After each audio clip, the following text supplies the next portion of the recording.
When I called my son to ask what time I should head over for my grandson's graduation party, the line went dead silent. Then I heard his wife laugh in the background. She grabbed the phone and cheerfully told me the party was last Saturday. They forgot to invite me because they only wanted close friends and important networking contacts there. 2 weeks later, they came back begging for my help. I looked them dead in the eye and told them to get off my property. Before I continue this story, let me know where you are watching from in the comments below. Hit like and subscribe if you have ever had to cut ties with toxic family members who mistook your generosity for weakness. My name is Bruce Reynolds. I am 64 years old, and for the last few decades I thought I was doing everything right as a father and a grandfather. It was a crisp Saturday morning in late May, the kind of morning that feels full of promise. The sun was streaming through the bay windows of my kitchen in Oak Brook, Illinois, warming the granite countertops. I stood there holding a small velvet-lined box. Inside rested a vintage Omega Seamaster. It was my father's watch, bought with his first real paycheck after he returned from the war. Then it was mine, worn through decades of building my own business. Today it was supposed to be a graduation gift for my 22-year-old grandson Connor. I had spent the last month having the watch professionally restored. I paid a specialist to polish the glass oil, the internal mechanisms, and fit it with a brand new leather band. I spent countless evenings imagining the look on the boy's face when I handed it to him.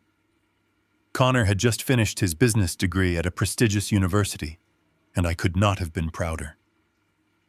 I had poured my heart, my soul, and a significant portion of my bank account into making sure my family never had to struggle the way I did growing up. I believed that family was the ultimate investment. I believed that if you supported them, loved them, and provided for them, you would build an unbreakable bond. I was entirely wrong. I poured myself a cup of black coffee, feeling a familiar swell of anticipation.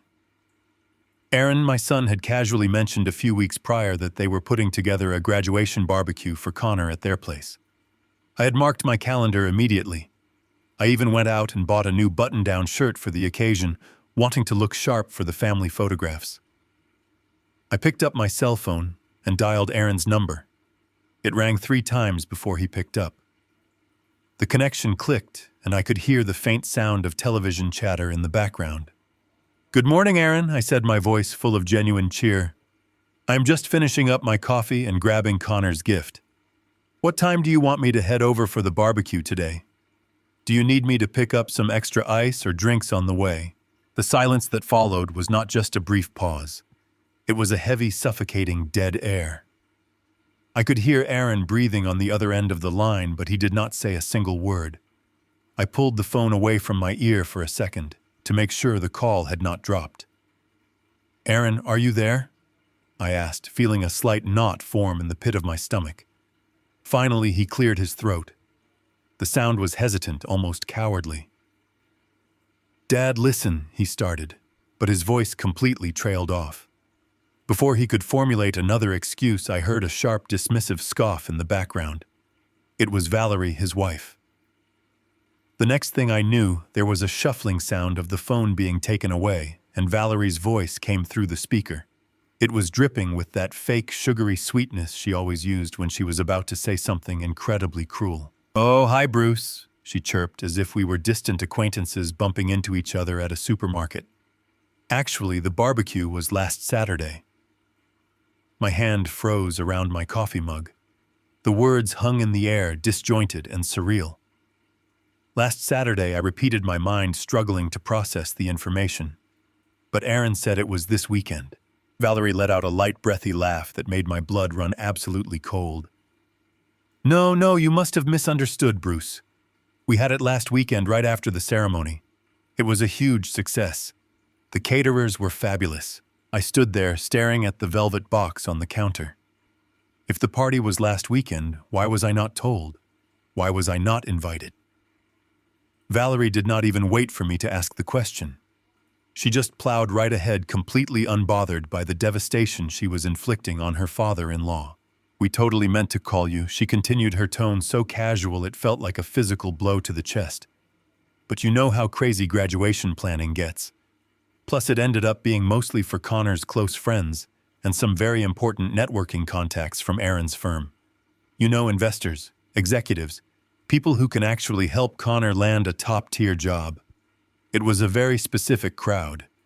We figured you would be bored anyway sitting around with a bunch of corporate types. She called me a nuisance. She implied I was an embarrassment. But most importantly, she explicitly told me that I was not a close friend, and I was certainly not an important contact. I was just the grandfather, the old man who did not fit the aesthetic of their high society suburban networking event. I was not sophisticated enough to mingle with the corporate types they were trying so desperately to impress. I did not scream, did not raise my voice or demand an apology. I did not ask to speak to my son, who was cowardly, hiding behind his wife's cruel social maneuvering. I simply took a deep breath, feeling a profound, icy calm wash over me. I am glad it was a success, Valerie. I said, my voice perfectly level and devoid of any emotion. Have a good weekend. I hung up the phone. I set the device down on the marble counter next to the vintage watch. The silence of my kitchen was absolute. The sun still shone through the window, but the warmth was entirely gone. A new, terrifying clarity began to take root in my mind. The betrayal I was feeling was not just emotional. It was deeply, unforgivably financial. Just 3 weeks ago, Aaron had called me sounding stressed and overwhelmed. He told me the catering costs for Connor's graduation party had skyrocketed due to inflation and unexpected guest counts. He practically begged, asking if I could chip in to help make the boys' special day perfect. Without a single moment of hesitation, I had wired him $2,500. I had funded the very party they deliberately excluded me from. I walked over to my home office, my steps heavy but incredibly deliberate. I sat down in my leather chair and opened my laptop. I pulled up my online banking statements. There it was, the transfer of $2,500 cleared and deposited directly into Aaron's account. They had taken my money, used it to buy gourmet food and expensive drinks to impress their wealthy friends and corporate contacts, and then deliberately kept me away because I did not fit their narrative of success. For 40 years, I had worked in the logistics industry. I had built a massive freight hauling business from the ground up, dealing with cutthroat competitors, unreliable suppliers, and vicious economic downturns. I knew exactly how to handle betrayal in the boardroom. But experiencing it from my own flesh and blood was a different kind of pain. It was a deep, aching wound that demanded immediate and decisive attention. I was not going to cry over this. I was not going to call them back and beg for an explanation or demand a seat at a table that I had already bought and paid for. Instead, I opened a new secure tab on my computer and logged into my private wealth management portal. Aaron and Valerie thought they had pulled one over on a clueless, retired old man. They thought I was just a comfortable pensioner with a fat savings account to be drained at their convenience. They had no idea who they were actually dealing with. They had no idea that the very ground they walked on was financed by my silent, enduring patience. And looking at the screen in front of me, I realized that my patience had just officially run out. The heavy oak door of my study closed behind me with a solid and comforting thud. I walked over to the mahogany desk that sat in the center of the room. This space was my sanctuary. It was a place of quiet reflection, where I had spent countless hours planning for the future of my family.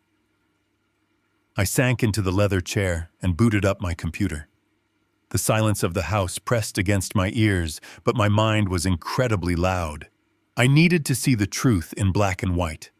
I needed to see exactly what my blind devotion had cost me. For years, my son Aaron believed I was just a comfortable retiree. He thought I was an old man living quietly off a modest state pension and some decent savings from a mundane career. He loved to visit my home and offer unsolicited advice about how I should manage my fixed income. He loved to parade his own success in my face. Aaron was immensely proud of his title.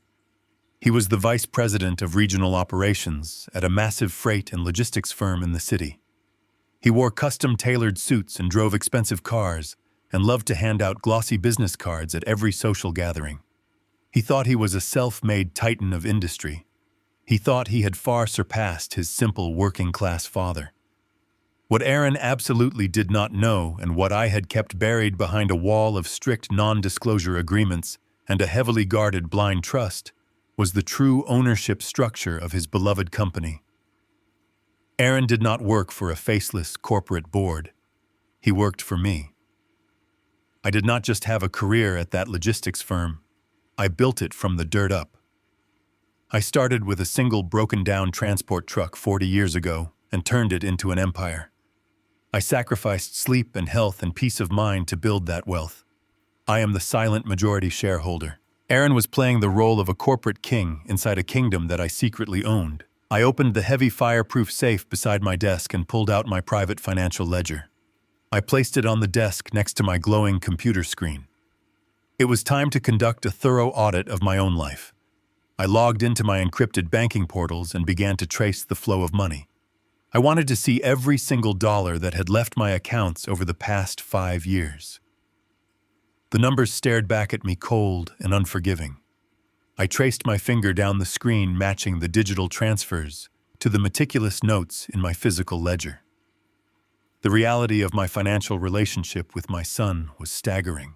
First, I pulled up the records for Aaron and Valerie Estate in the suburbs. It was a massive 6-bedroom house in a highly exclusive neighborhood.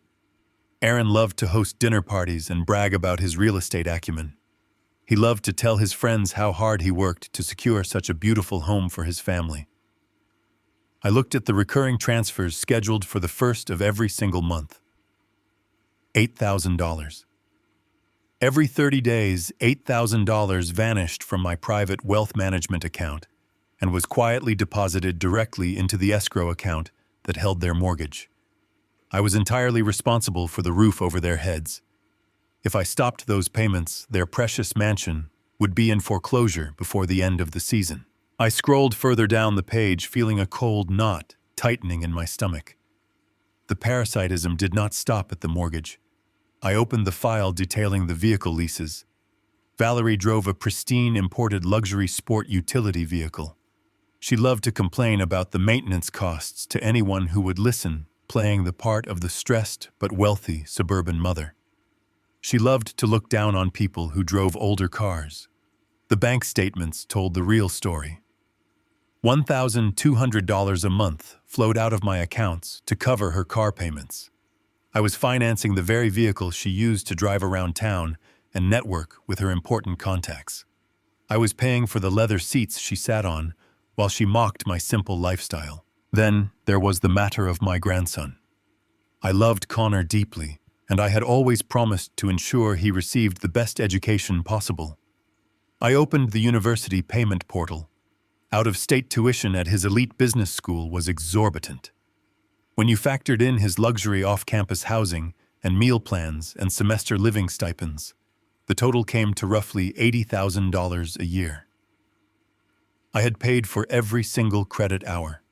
I had funded the degree that he just celebrated receiving. My money had secured his entire future, yet I was deemed too embarrassing to attend the celebration. They saw me as a bottomless well of resources and a silent machine designed to produce wealth while remaining completely invisible. The sheer magnitude of my financial support was sickening, but these were voluntary payments. I had authorized them out of a misguided sense of fatherly duty. I took a deep breath and navigated away from my personal wealth portals. I opened the highly restricted corporate expense accounts tied to the logistics firm. As an executive, Aaron had emergency access to a corporate card. This line of credit was strictly meant for high-level business operations and client entertainment and critical supply chain emergencies. It was not a personal piggy bank. I clicked on the transaction history for the current month. The screen refreshed, and my eyes locked onto a pending charge that made the blood in my veins turn to absolute ice.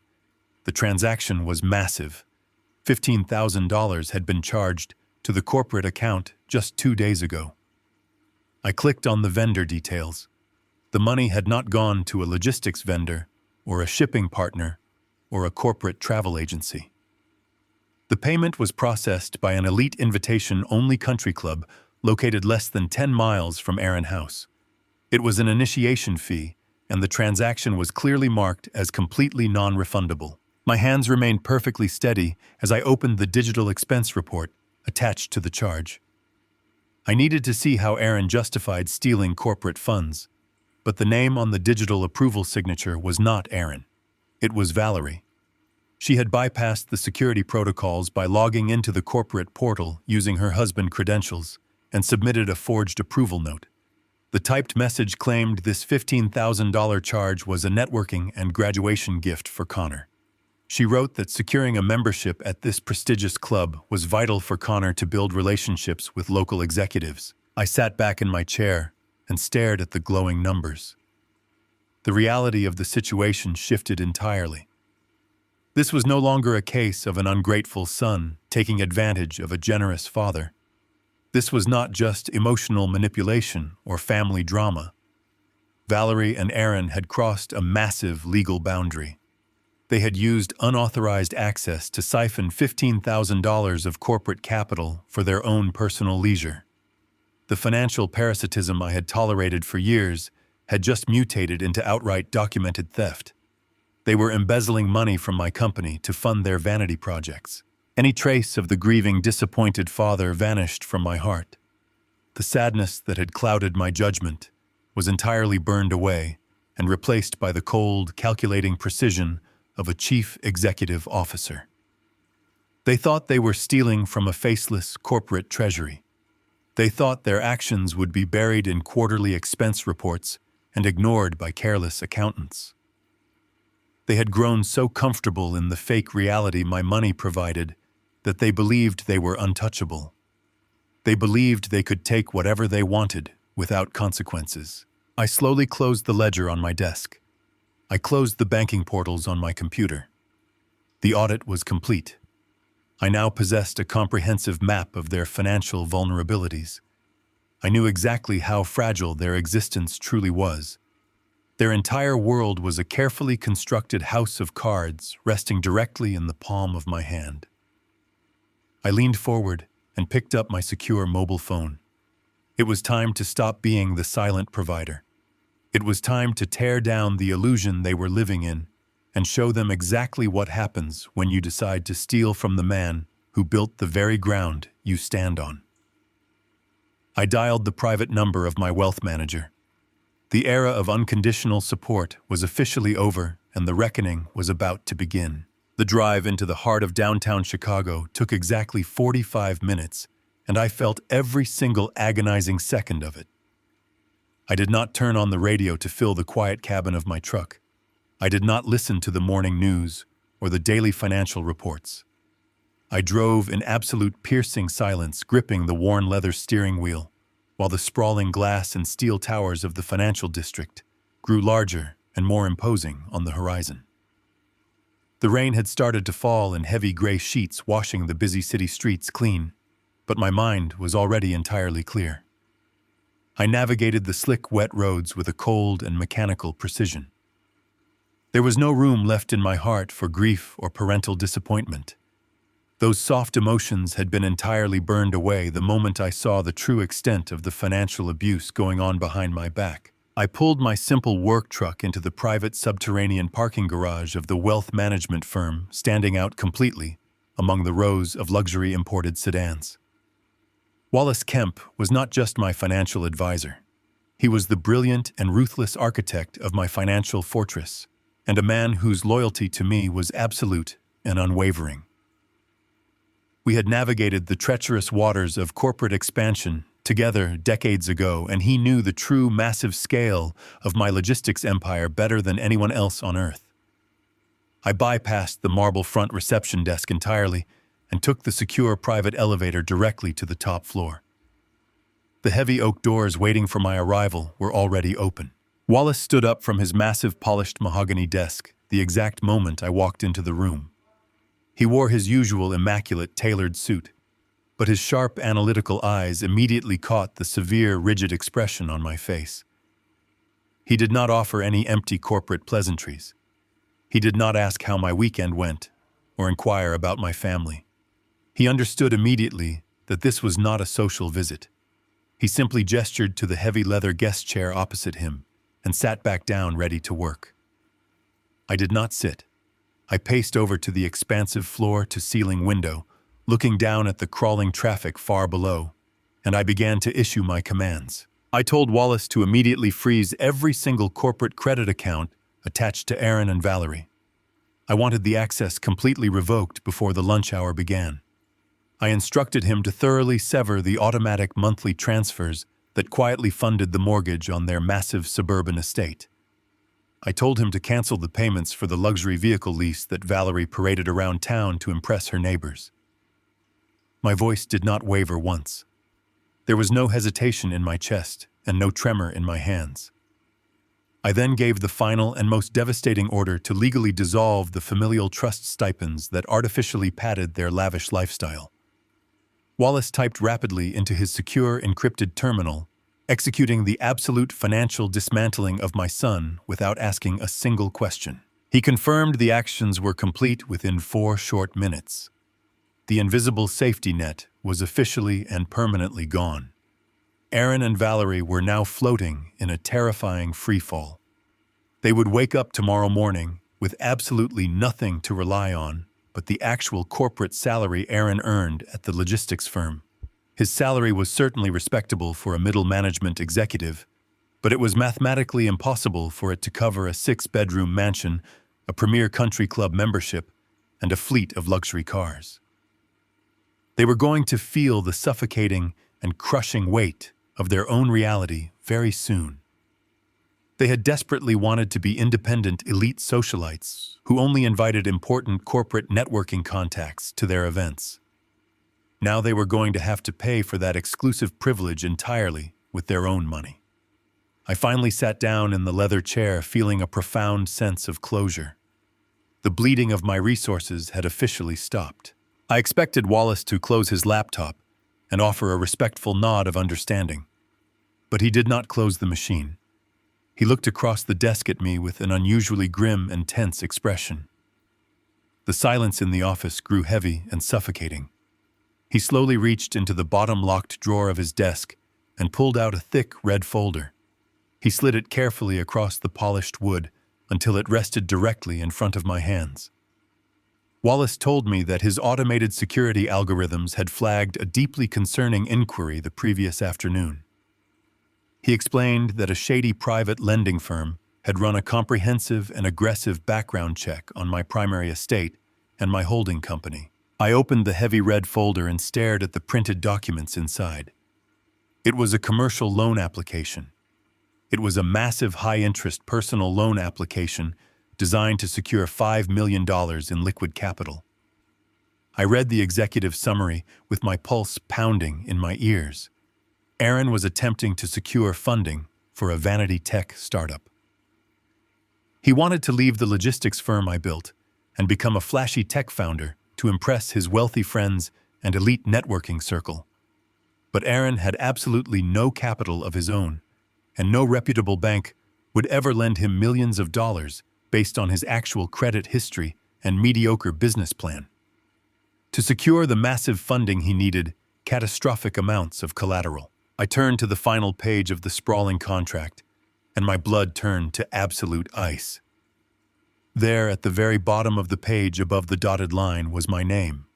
It was my signature legally authorizing the use of my entire estate and my private holding company as total collateral for his reckless venture. I stared at the ink, tracing the familiar loops and angles of my own handwriting. Aaron had completely forged my signature. He had copied my handwriting perfectly and attached it to a predatory loan that could have legally jeopardized everything I had spent 40 long years building. He was not just siphoning money for his daily luxuries anymore.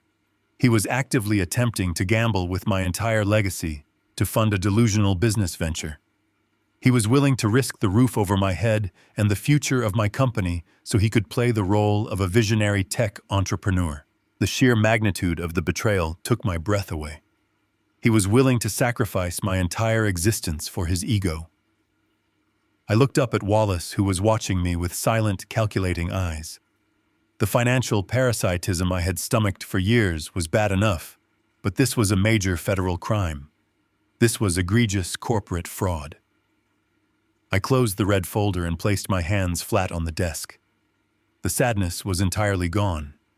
The fatherly disappointment had evaporated into the cold air of the office. What remained was the sharp, ruthless instinct of a man who knew exactly how to destroy an enemy.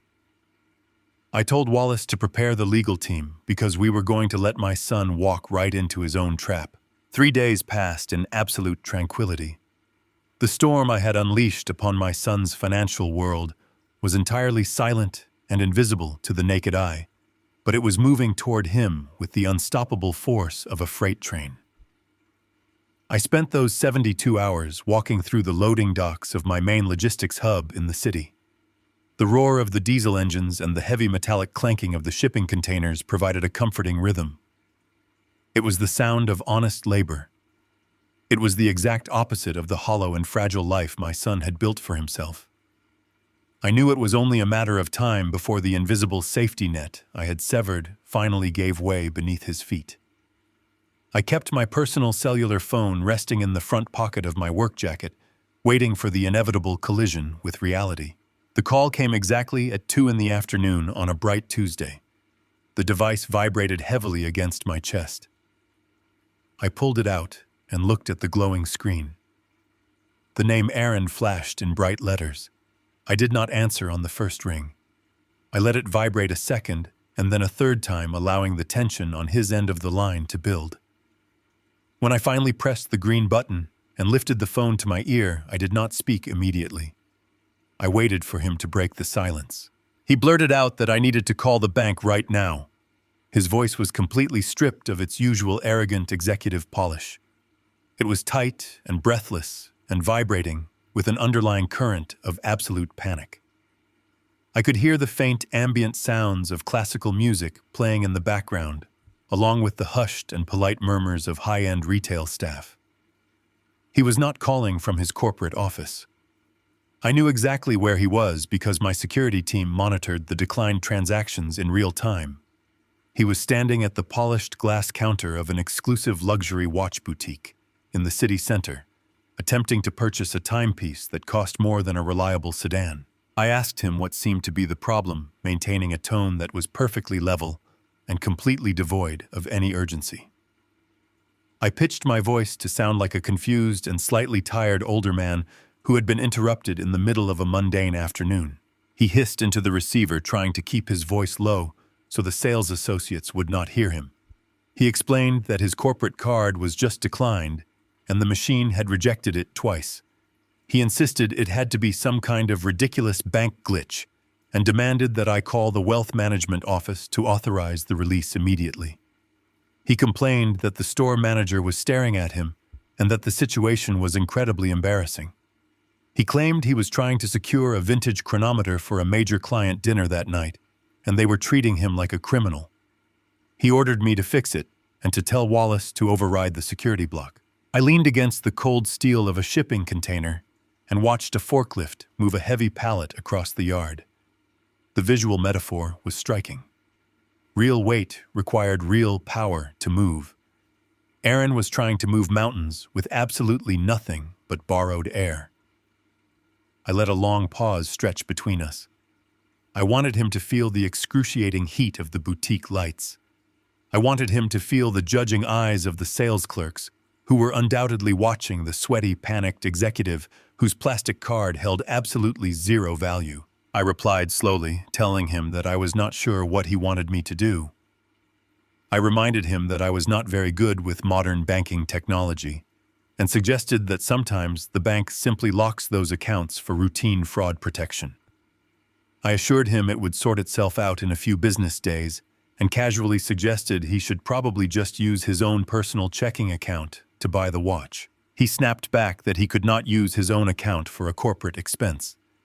His voice cracked slightly, betraying the fact that his personal checking account was completely drained. He lived paycheck to paycheck despite his massive salary because every single dollar he earned went toward maintaining the illusion of infinite wealth. He had no cash reserves and no emergency funds. He only had the plastic card that I had just rendered completely useless. He pleaded with me, his breathing growing shallow and frantic. He told me I did not understand the situation. He explained he was standing in front of 3 sales associates and had already asked them to resize the platinum band. He whined that he could not just put it back and walk out because he would look like an absolute fraud. He begged me to just make the call and tell them to push the transaction through because it was only $22,000. He spoke the number as if it were pocket change. He was demanding that I effortlessly absorb the cost of a luxury bauble so he could preserve his fragile social standing in front of retail workers he did not even know. He was perfectly willing to steal from my company to protect his ego. I maintained my performance playing the slow and unhelpful father.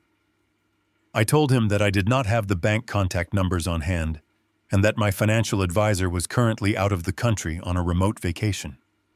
I explained there was simply no way for me to access the corporate override codes until the following week. The desperation on the other end of the line shifted. I could hear Aaron moving rapidly. The sound of his expensive leather shoes squeaking against the marble floor of the boutique echoed through the phone as he practically ran out of the store to find a private corner on the street. The classical music faded away, replaced by the loud roar of city traffic. When he spoke again, his tone had changed completely. The frantic embarrassment was gone. In its place was a dark, manipulative, and utterly sociopathic calm. He lowered his voice, assuming the role of a terrified and heartbroken husband. He whispered into the phone, his voice trembling with a perfectly manufactured emotional break. He said he did not want to tell me the truth because he did not want me to worry. He blatantly lied and stated he was not at a watch boutique, but rather at a private cardiology clinic across town. He claimed Valerie had collapsed that morning, and the doctors suspected a severe arterial blockage. He spun a horrific tale about needing emergency specialized scans that her insurance would not cover at this specific out-of-network clinic. He begged me to unlock the corporate card to pay the emergency admission fee, insisting they would not admit her to the surgical suite without it. He framed it as a matter of absolute life and death. I stood completely frozen in the shadow of the shipping containers. The sheer audacity of his lie was staggering.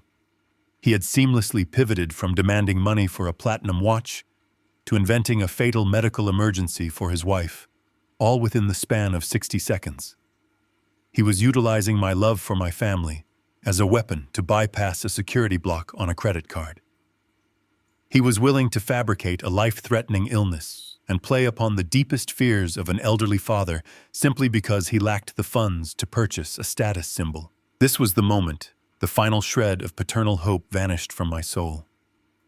Any lingering thought that my son was just misguided or financially immature was instantly eradicated. Aaron was not just spoiled. He was a deeply manipulative sociopath who viewed human empathy as nothing more than a tool to extract resources. He was banking on the fact that I would panic at the thought of my daughter-in-law dying and immediately authorize the unfreezing of the accounts without asking a single follow-up question. He believed my compassion made me stupid. I did not confront his lie. I did not tell him that my security team had already pinged the precise location of the declined transaction, and that I knew for a fact he was standing on the pavement outside of a luxury jeweler. I simply let out a heavy sigh, playing the part of the deeply concerned and helpless old man. I told him that was absolutely terrible news, injecting my voice with a slow and gentle sorrow. I advised him to focus entirely on his wife and not to worry about the private clinic fees. I instructed him to call an ambulance and have her transferred to the county hospital immediately, reminding him that they are legally required to treat emergency blockages regardless of insurance status. I repeated that I was just an old man who could not figure out the banking application on my phone and urged him to take her to the public emergency room while promising to pray for her. I ended the call before he could formulate another manipulative response and slipped the phone back into my pocket. The first domino had officially fallen. The facade was cracking in public, and the desperate lies were bleeding out into the open. My son was now standing alone on a busy city sidewalk, holding a useless piece of plastic with absolutely no way to pay for the illusion he had built. He was entirely cornered and I knew with absolute certainty that a cornered rat would soon make a fatal mistake. The trap was fully set, and I was ready to watch the rest of his kingdom burn to the ground. The lie about the medical emergency hung in the air like foul smoke. I knew my son was lying, but a small nagging piece of my heart wondered if I had pushed him too far. What if Valerie really was in a hospital bed somewhere, suffering from a sudden blockage? I needed to see the truth with my own two eyes, to confirm the absolute depths of his deception. I left the logistics warehouse and climbed into the cab of my work truck. I did not drive toward the county hospital or the private cardiology clinic he had desperately named over the phone. I drove straight toward the upscale suburban neighborhood where I had purchased their massive 6-bedroom home. I bought that house for them outright in my name to protect the asset, but I allowed them to live there completely rent-free. I happily paid the property taxes and the seasonal maintenance fees. It was supposed to be the secure and permanent foundation for my grandson to grow up in a safe and beautiful environment. The drive took exactly 30 minutes, navigating through winding tree-lined streets filled with manicured lawns and quiet, peaceful cul-de-sacs. As I turned onto their specific street, I prepared myself to find an empty driveway. I expected to see a dark and quiet house which would ironically prove that they were indeed at some medical facility. What I saw instead made me pull my heavy truck over to the curb and simply stare through the windshield in absolute disbelief. The pristine manicured lawn I had paid professional landscapers to maintain every single week was completely dead. It was vastly overgrown with aggressive weeds and littered with crushed aluminum cans and damp, rotting cardboard boxes. 3 beaten-up compact cars were parked haphazardly directly on the front grass, leaking dark pools of oil onto the expensive stone paver driveway. The heavy custom mahogany front door was propped wide open with a cheap plastic lawn chair. The booming muffled sound of heavy bass music vibrated through the normally quiet suburban afternoon air. I stepped out of my truck and walked slowly up the front stone path. The sharp smell of stale beer and rotting garbage hit me before I even reached the front porch. I stepped into the grand foyer of the million-dollar home I owned.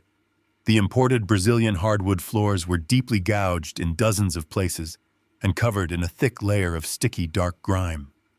The expensive crystal chandelier in the high vaulted entryway had multiple broken bulbs and hung slightly crooked from the ceiling. A young man wearing a backwards baseball cap and stained gray sweatpants was sleeping soundly on a torn beanbag chair in the absolute center of the formal dining room. I walked right past him and entered the massive chef kitchen. 3 young women were sitting casually on the white marble island, eating cold pizza directly from a greasy cardboard box.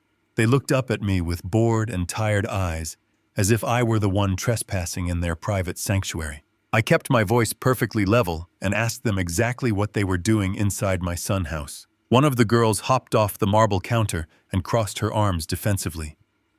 She told me I definitely had the wrong address. She let out a short laugh and confidently stated that no one named Aaron lived there. She explained that she and 7 other local college students rented the entire house together from an absent property management company. I kept my demeanor incredibly calm and asked her for the legal name of the landlord.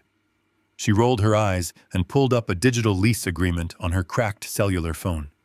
She shoved the bright screen directly toward my face. The name typed boldly on the digital lease was Aaron Reynolds.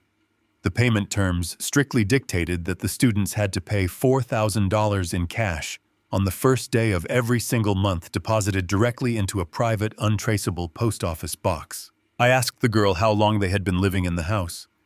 She casually replied that the original group moved in well over 2 years ago. The timeline hit my chest like a physical punch to the jaw. 2 entire years. Aaron and Valerie had not stepped foot in this house for 24 consecutive months. They had secretly moved out and illegally converted the pristine million-dollar property I bought for their family into a massive, unsanctioned commercial boarding house. I asked the girl if she happened to know where Aaron actually lived. She scoffed loudly and said the landlord was a total corporate snob who only communicated through rare text messages from his luxury downtown penthouse. A luxury downtown penthouse. The puzzle pieces violently snapped together in my mind, illuminating a horrifying financial picture. The $8,000 a month I was faithfully wiring to their escrow account was not paying a mortgage on this suburban house. I owned this suburban house free and clear. That $8,000 was quietly paying the exorbitant monthly rent for a lavish penthouse in the glittering city center. And on top of that massive ongoing theft, Aaron was actively collecting $4,000 in untraceable cash from these college students every single month to line his own pockets. I turned away from his crowded kitchen and walked silently through the rest of the ground floor. The sheer physical destruction was catastrophic. The custom drywall in the sprawling living room was punched full of massive jagged holes. The central heating vents were visibly clogged with thick dust and pet hair. The beautiful sliding glass doors leading to the landscaped back patio were completely shattered and temporarily taped together with thick black plastic and silver duct tape. I walked out the side door toward the garage and immediately noticed a thick, heavy stack of neon yellow papers stapled directly to the wooden siding. I pulled them down and read the bold black print. They were official legal citations from the City Code Enforcement Office. There were severe warnings for illegal residential dumping and persistent noise violations, and operating an unlicensed commercial boarding house in a strictly zoned neighborhood. The fines attached to these numerous citations totaled well over $30,000. And because I was the legal owner of the property on the county tax records, every single one of those fines was registered entirely in my name. Aaron was not just stealing my money to fund his fake billionaire lifestyle in a downtown penthouse. He was actively allowing a major physical asset of mine to be systematically destroyed by careless strangers. He was intentionally racking up massive legal and financial liabilities under my personal identity without a single ounce of guilt or hesitation. He had built his entire glossy executive persona by bleeding me dry from every conceivable angle, leaving me holding the bag for his hazardous negligence. I folded the neon yellow municipal citations and slid them carefully into my heavy work jacket pocket. I did not yell at the students inside. They were just ignorant kids being financially exploited by a greedy absentee landlord. I walked back down the ruined driveway to my truck in complete and absolute silence. The final lingering traces of paternal mercy were permanently eradicated from my soul. I started the heavy diesel engine and drove away, leaving the ruined house behind me. The true adjustment was about to begin. I pulled my heavy work truck away from the ruined suburban property and navigated back toward the main highway leading into the city. The raw anger that had initially burned inside my chest had completely settled into a cold and unyielding resolve. I reached into my jacket pocket and retrieved my secure mobile phone. I dialed the private number for Wallace Kemp. He answered on the very first ring, as he always did. I did not offer any polite greetings or waste time explaining my emotional state. I simply began to issue my commands with absolute and ruthless precision. I told Wallace everything I had just witnessed at the house. I described the college students, the rotting garbage, the destroyed floors, and the stack of municipal code violations stapled to the garage wall. Wallace listened in total silence, absorbing the information, like the brilliant legal strategist he was. I instructed Wallace to contact our most aggressive property attorneys immediately. I wanted a formal 24-hour eviction notice drafted and served to those college students before the sun went down. I clarified that I would personally pay for their relocation to a clean local motel for 1 week because they were just ignorant kids being financially exploited by my son. But I made it absolutely clear that I wanted my property completely vacated and secured by private armed guards before tomorrow afternoon. I would not allow my asset to be used as an illegal commercial boarding house for another single minute. Wallace confirmed the order without a trace of hesitation. Then I gave the command that would permanently alter my family dynamic forever. I told Wallace to draft a massive and comprehensive breach of contract lawsuit against Aaron. My son had committed egregious commercial property fraud.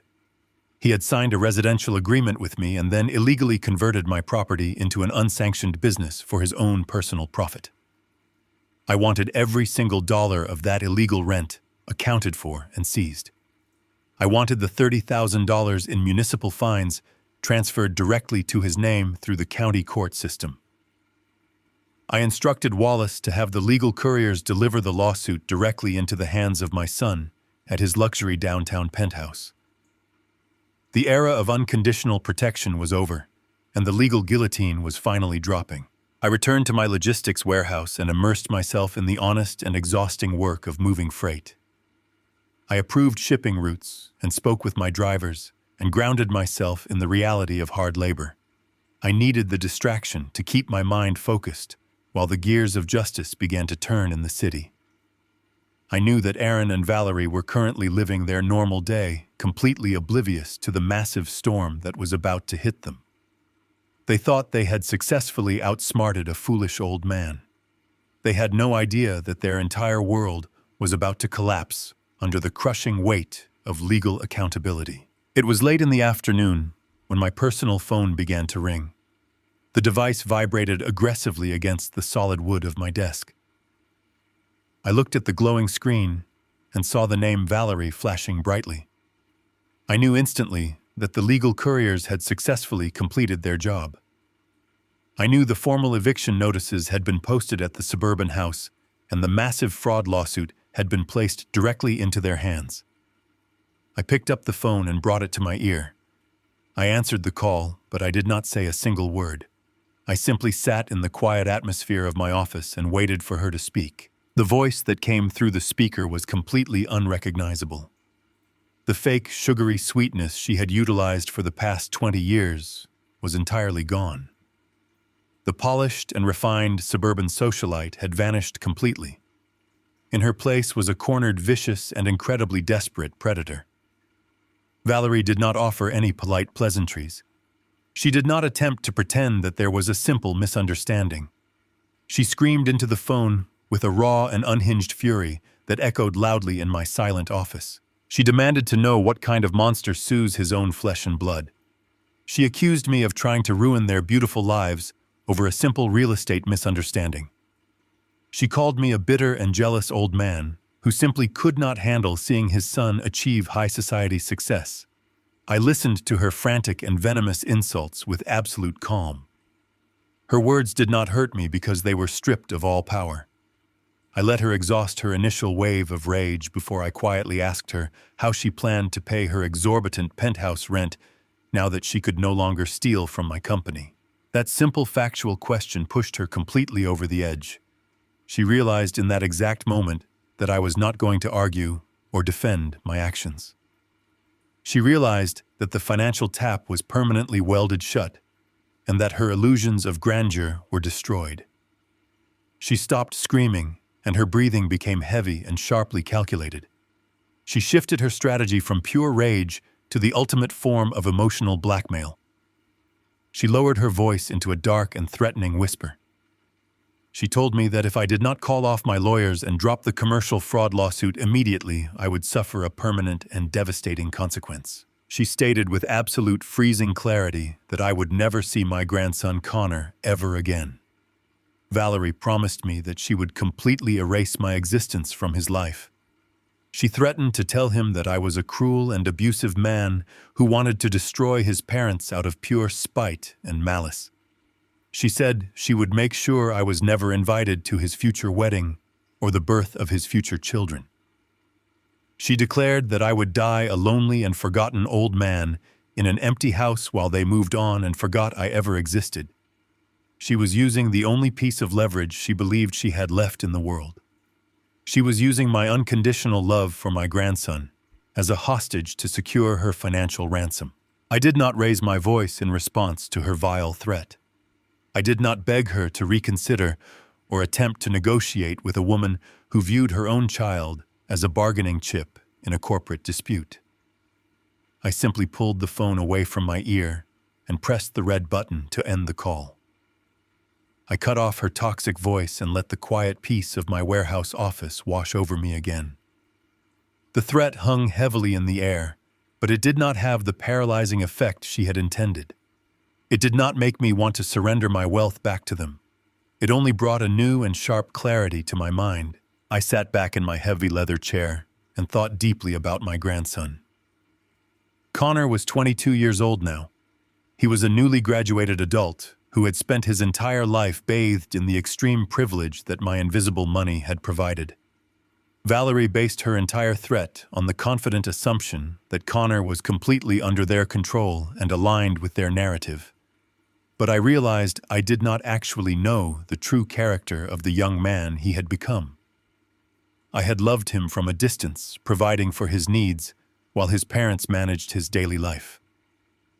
I needed to know if Connor was an innocent victim trapped in his parents' web of lies and manipulation. I needed to know if he truly believed the story they told him about why I had supposedly skipped his graduation party, or perhaps there was a much darker possibility that I had to confront.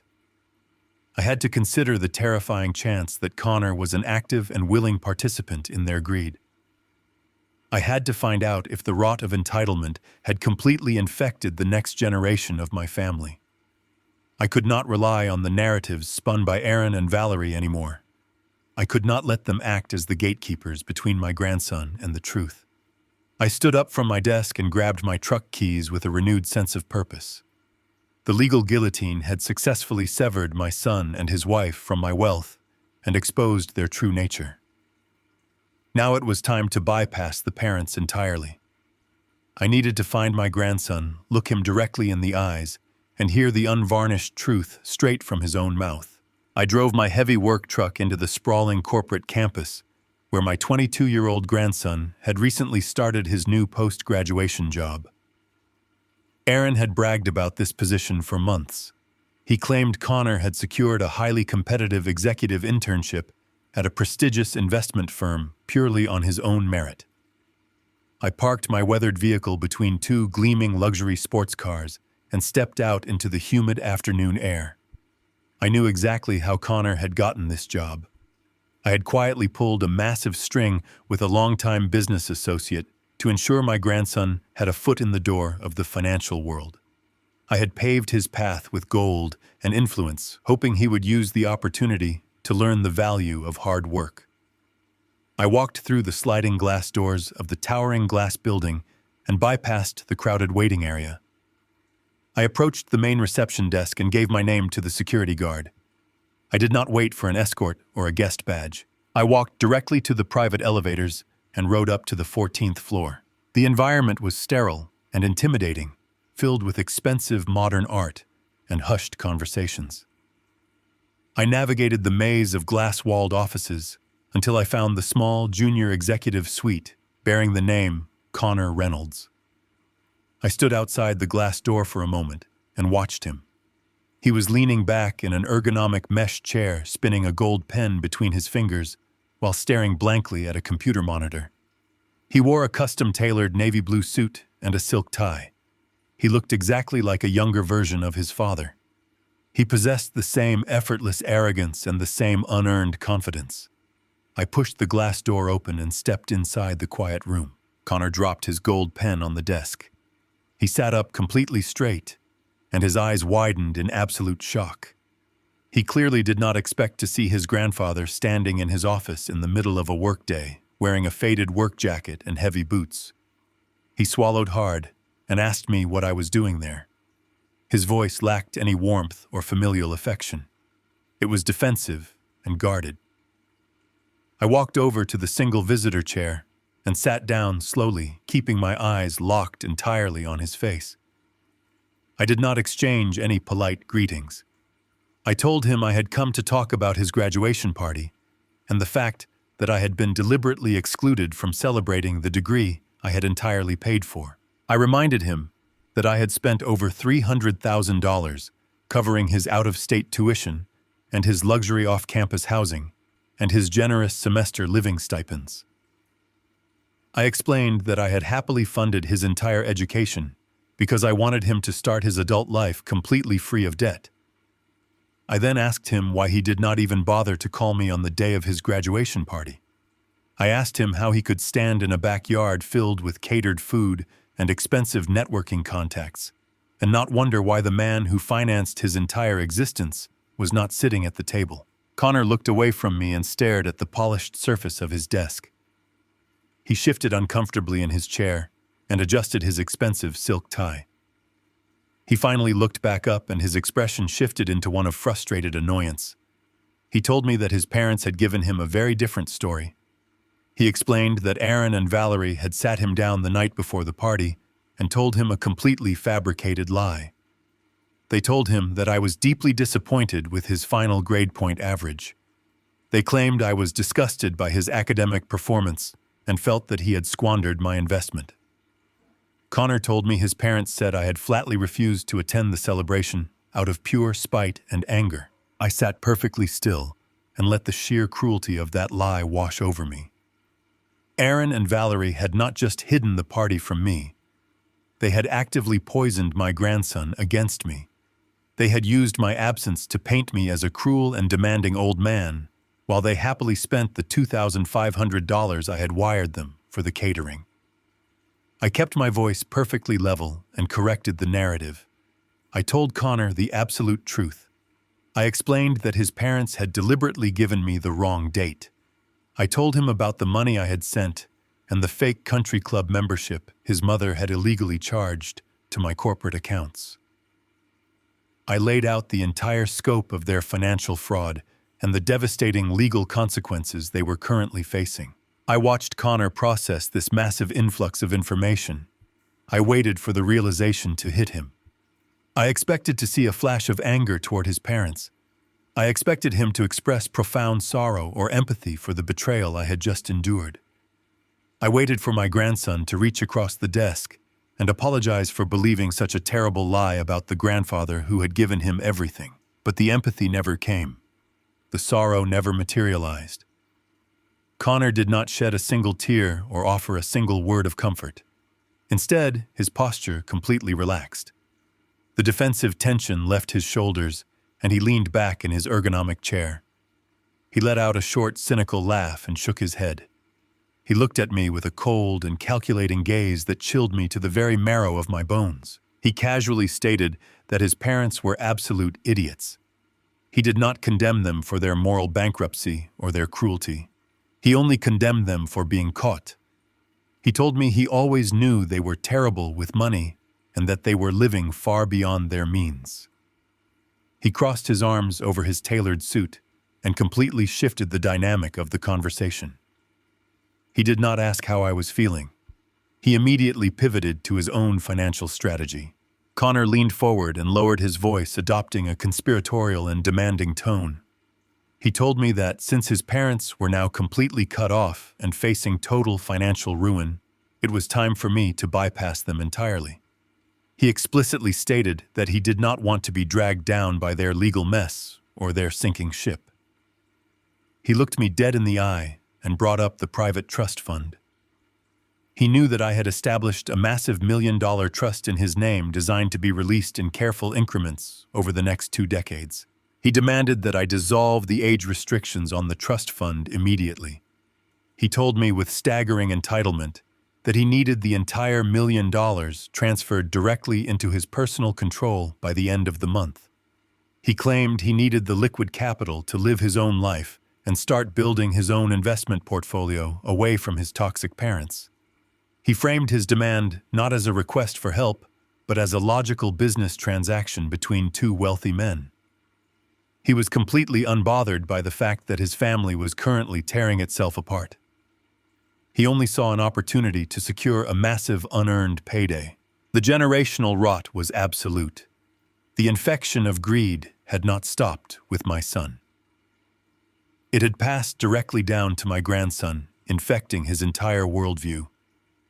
Connor did not view me as a grandfather or a human being who had just suffered a catastrophic family betrayal. He viewed me exactly the same way his parents did. He saw me as a walking bank account and a tool to be utilized for his own personal gain. He believed he was entitled to $1 million simply for existing. I sat in the quiet junior executive office and stared at the young man I had sacrificed so much to protect. The illusion of my family was completely shattered. There was no innocent victim sitting across from me. There was only another predator waiting for his turn to feed. I slowly stood up from the visitor chair and looked down at my grandson. The era of silent generosity was definitively over. I was no longer the invisible provider. I was the architect of their reality, and it was time for Connor to learn a very hard and permanent lesson about the true cost of entitlement. What would you do if your own grandson treated you like a bank account after everything you sacrificed? Let me know down in the comments, because navigating family greed is a battle no one prepares you for. I stood completely still in that sterile glass office, looking down at the young man who shared my blood. Connor sat there with his hand extended, expecting me to simply hand over $1 million as if it were a casual allowance. He looked at me with those cold, demanding eyes, and I realized that my wealth had acted as a silent poison. It had infected my son, and now it had completely consumed my grandson. I did not raise my voice or show a single ounce of anger. I simply looked him dead in the eye and told him no. I told him he was not getting a single dime of that money. Connor blinked rapidly, his arrogant posture faltering for a fraction of a second. He asked me what I meant, pretending he had misheard my absolute refusal. I kept my voice perfectly level and explained the brutal reality of his situation. I told him that the trust fund was designed to reward a man of character and integrity. It was meant to be a solid foundation for a respectable life, not a bailout fund for a greedy and entitled child who viewed his grandfather as a disposable bank account. I informed him that the $1 million was officially locked, and it would remain permanently locked until he could prove he understood the true value of honest labor. I told him he would have to work for every single thing he wanted from this day forward. I explained that there would be no more luxury apartments and no more designer suits paid for by my hidden generosity. If he wanted to build an investment portfolio, he would have to do it with the entry-level salary he earned at his junior desk. The illusion of his elite status was completely over. He was going to have to survive in the real world, just like everyone else navigating the daily struggles of a normal working citizen. The smooth, sophisticated facade of the junior executive vanished entirely. Connor's face contorted into a mask of pure childish rage. He slammed his fists down on his polished desk, sweeping his expensive pens and perfectly arranged corporate papers onto the floor. He leaped out of his ergonomic chair and began to shout. He did not sound like a brilliant financial mind. He sounded exactly like a spoiled toddler who had just been told he could not have a toy. He accused me of being a bitter and controlling old man. He repeated the exact same toxic lies his parents had fed him, claiming that I was trying to ruin their beautiful lives out of pure jealousy. He screamed that his mother was right about me all along. He yelled that I was a cruel dictator who used money to manipulate people, and that he did not need me or my restrictive trust fund to succeed. He declared that he and his father were going to build their own massive empire and leave me rotting in my empty suburban house. He pointed his finger directly at my chest and demanded that I leave his office before he called building security to have me escorted out. I did not flinch at his pathetic threats. I simply buttoned my faded work jacket and walked out of the glass door, leaving him completely alone in his empty corporate cage. The generational purge was absolutely complete. I had officially severed every single rotten branch from my family tree. But I walked out of the towering office building and stepped back into the humid afternoon air. I climbed into my heavy work truck and started the diesel engine. The drive back to my massive logistics warehouse was incredibly peaceful. I did not feel any lingering sorrow over losing my grandson. Connor had made his definitive choice. He had willingly aligned himself with the fraudulent and parasitic nature of his parents. He had chosen the path of toxic entitlement over the path of honest character. I was completely at peace with my decision to let them all face the brutal and unforgiving consequences of their own actions. I arrived at my main logistics hub and walked through the busy loading docks. The smell of diesel fuel and the sound of heavy machinery provided a deep and profound sense of comfort. This was the massive empire I had built with my own two hands through decades of relentless sacrifice. This was the real world, where actions had tangible consequences, and hard work was directly rewarded. I walked into my private executive office and poured myself a cup of black coffee. I sat down in my heavy leather chair, ready to focus entirely on managing my legitimate business operations. I believed the personal drama was temporarily paused while my family experienced their sudden crushing poverty. I was completely wrong. My secure mobile phone vibrated aggressively across the smooth surface of my desk. I picked it up and saw Wallace Kemp name flashing brightly on the digital screen.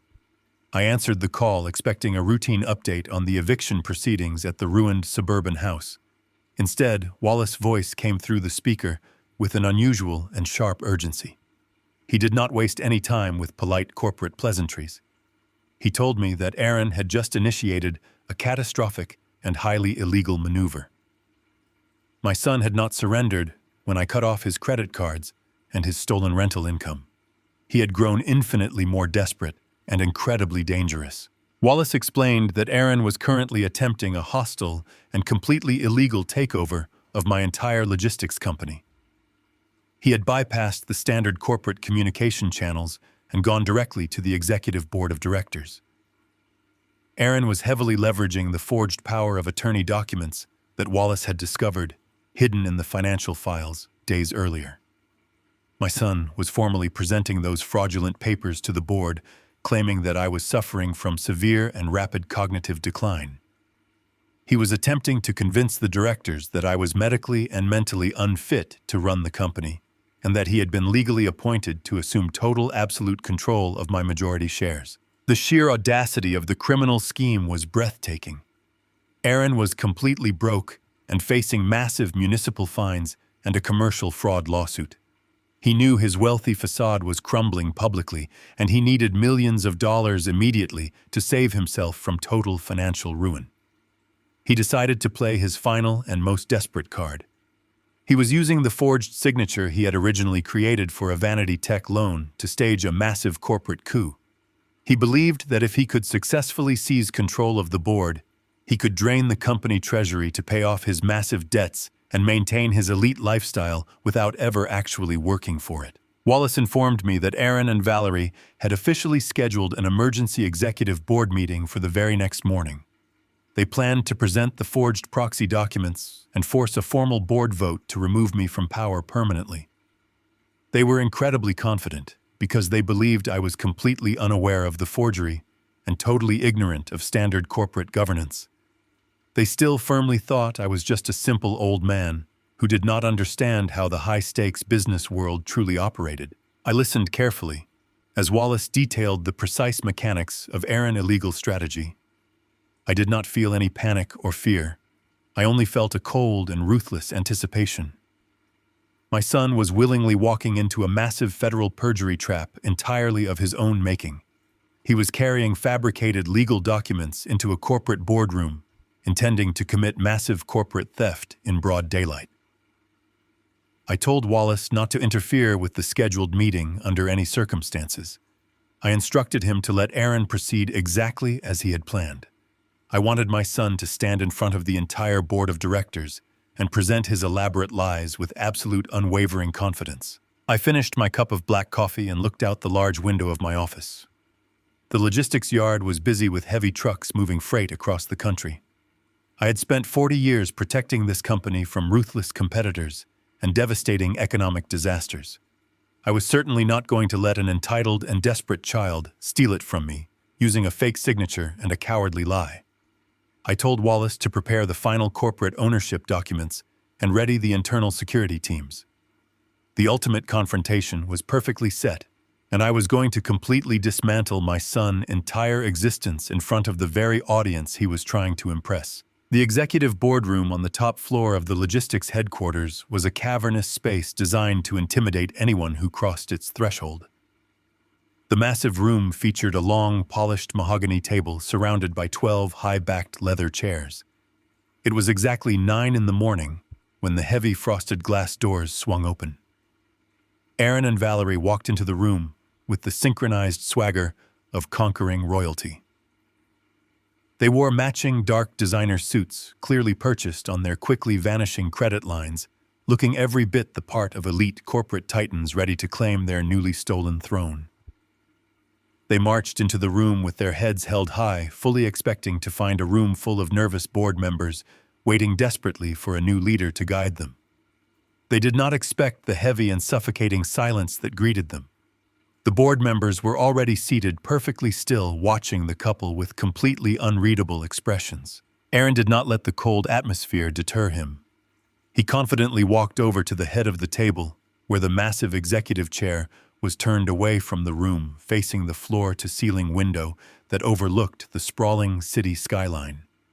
He assumed the seat was empty, waiting for him to step up and take his rightful place at the helm of the empire. He placed his sleek leather briefcase on the polished wood and pulled out a thick stack of legal papers with an arrogant smirk plastered across his face. Aaron cleared his throat and began his meticulously rehearsed performance for the board of directors. He lowered his voice intentionally, adopting a tone of deep fabricated sorrow. He addressed the silent executives, telling them that this was the most difficult day of his professional and personal life. He spun a horrific and highly detailed lie about my mental state. He claimed that over the past few months, my cognitive abilities had severely and rapidly declined. He painted a tragic picture of a confused, erratic, and paranoid old man who was no longer capable of understanding basic financial concepts, let alone running a massive logistics operation. He described completely fictitious events where I supposedly forgot my own name or wandered around the warehouse screaming at imaginary enemies. Valerie chimed in right on cue, placing a comforting and supportive hand on his shoulder. She produced a few very convincing fake tears and whispered to the board about how devastating it had been to watch my mind slip away.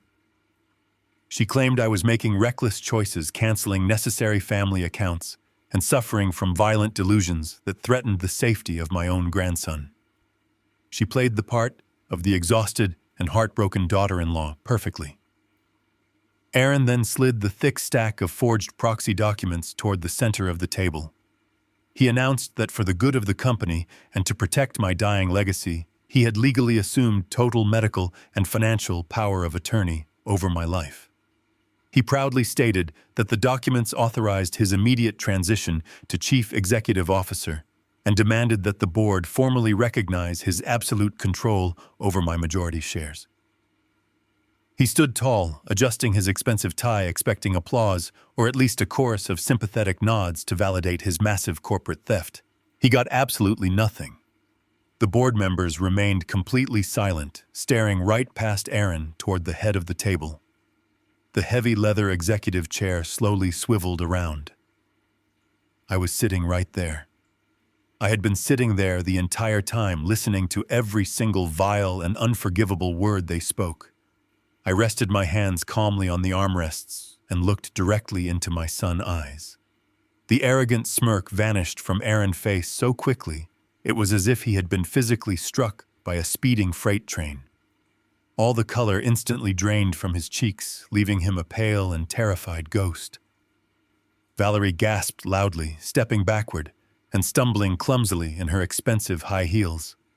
They were completely paralyzed by the sheer impossibility of my physical presence in the building. They had assumed I was sitting alone in my suburban home, entirely oblivious to their corporate coup. They never imagined I would be sitting at the head of the boardroom table, actively waiting for them to spring their own trap. I did not raise my voice. I did not scream about the ultimate betrayal or call them disgusting liars in front of my seasoned colleagues. I simply let the crushing weight of the absolute silence suffocate them. I looked at the forged proxy documents resting on the mahogany table, and then I looked back at Aaron. I calmly asked him if his highly emotional presentation was completely finished. Aaron opened his mouth to speak, but his voice completely failed him. He stammered frantically, trying to formulate a new lie to cover the catastrophic failure of his current one. He tried to claim it was just a massive misunderstanding, that he was just trying to secure the company assets during my temporary mental lapse. I raised a single hand, and his pathetic, cowardly excuses died instantly in his throat. I did not waste my breath arguing about his forged power of attorney. I did not need to defend my mental capacity or prove my competence to the silent board. The board already knew exactly who and what I was because they had helped me engineer the countermeasure. Instead, I reached into the breast pocket of my faded work jacket and pulled out a single crisp sheet of paper. I slid it slowly across the long mahogany table until it stopped directly in front of Aaron, shaking hands. I told him he was entirely too late to seize control of the logistics firm. I explained that he had spent so much time aggressively plotting to steal my shares that he had completely failed to notice what was actually happening within the corporate structure right under his nose. I instructed him to read the single document I had just provided. Aaron picked up the paper with trembling fingers. His eyes darted frantically across the bold legal text, and I watched his entire world crumble into absolute dust. I informed him in a voice as cold as winter ice that 48 hours ago I had officially and permanently sold the entire logistics company. I had executed a massive corporate buyout, transferring 100% of the operating assets, the shipping fleet, the lucrative vendor contracts, and the entire treasury to a ruthless and highly aggressive private equity firm based out of the city. I explained that as a direct legal result of this comprehensive buyout, all previous executive stock options, unvested shares, and internal hierarchical claims were completely nullified. The majority shares he was attempting to steal with his forged proxy simply did not exist anymore. They were legally void and mathematically erased. He was no longer a powerful vice president with a legitimate claim to a throne. He was just a standard at-will employee of a faceless corporate conglomerate. Aaron began to hyperventilate, staring at the buyout agreement in total disbelief, unable to process the scale of his defeat. Valerie began to panic, demanding to know how I could possibly sell a massive company without gaining executive board approval first. I smiled, a very small and incredibly dangerous smile. I told Valerie that the board had unanimously approved the rapid sale precisely because they knew exactly who the actual buyer was.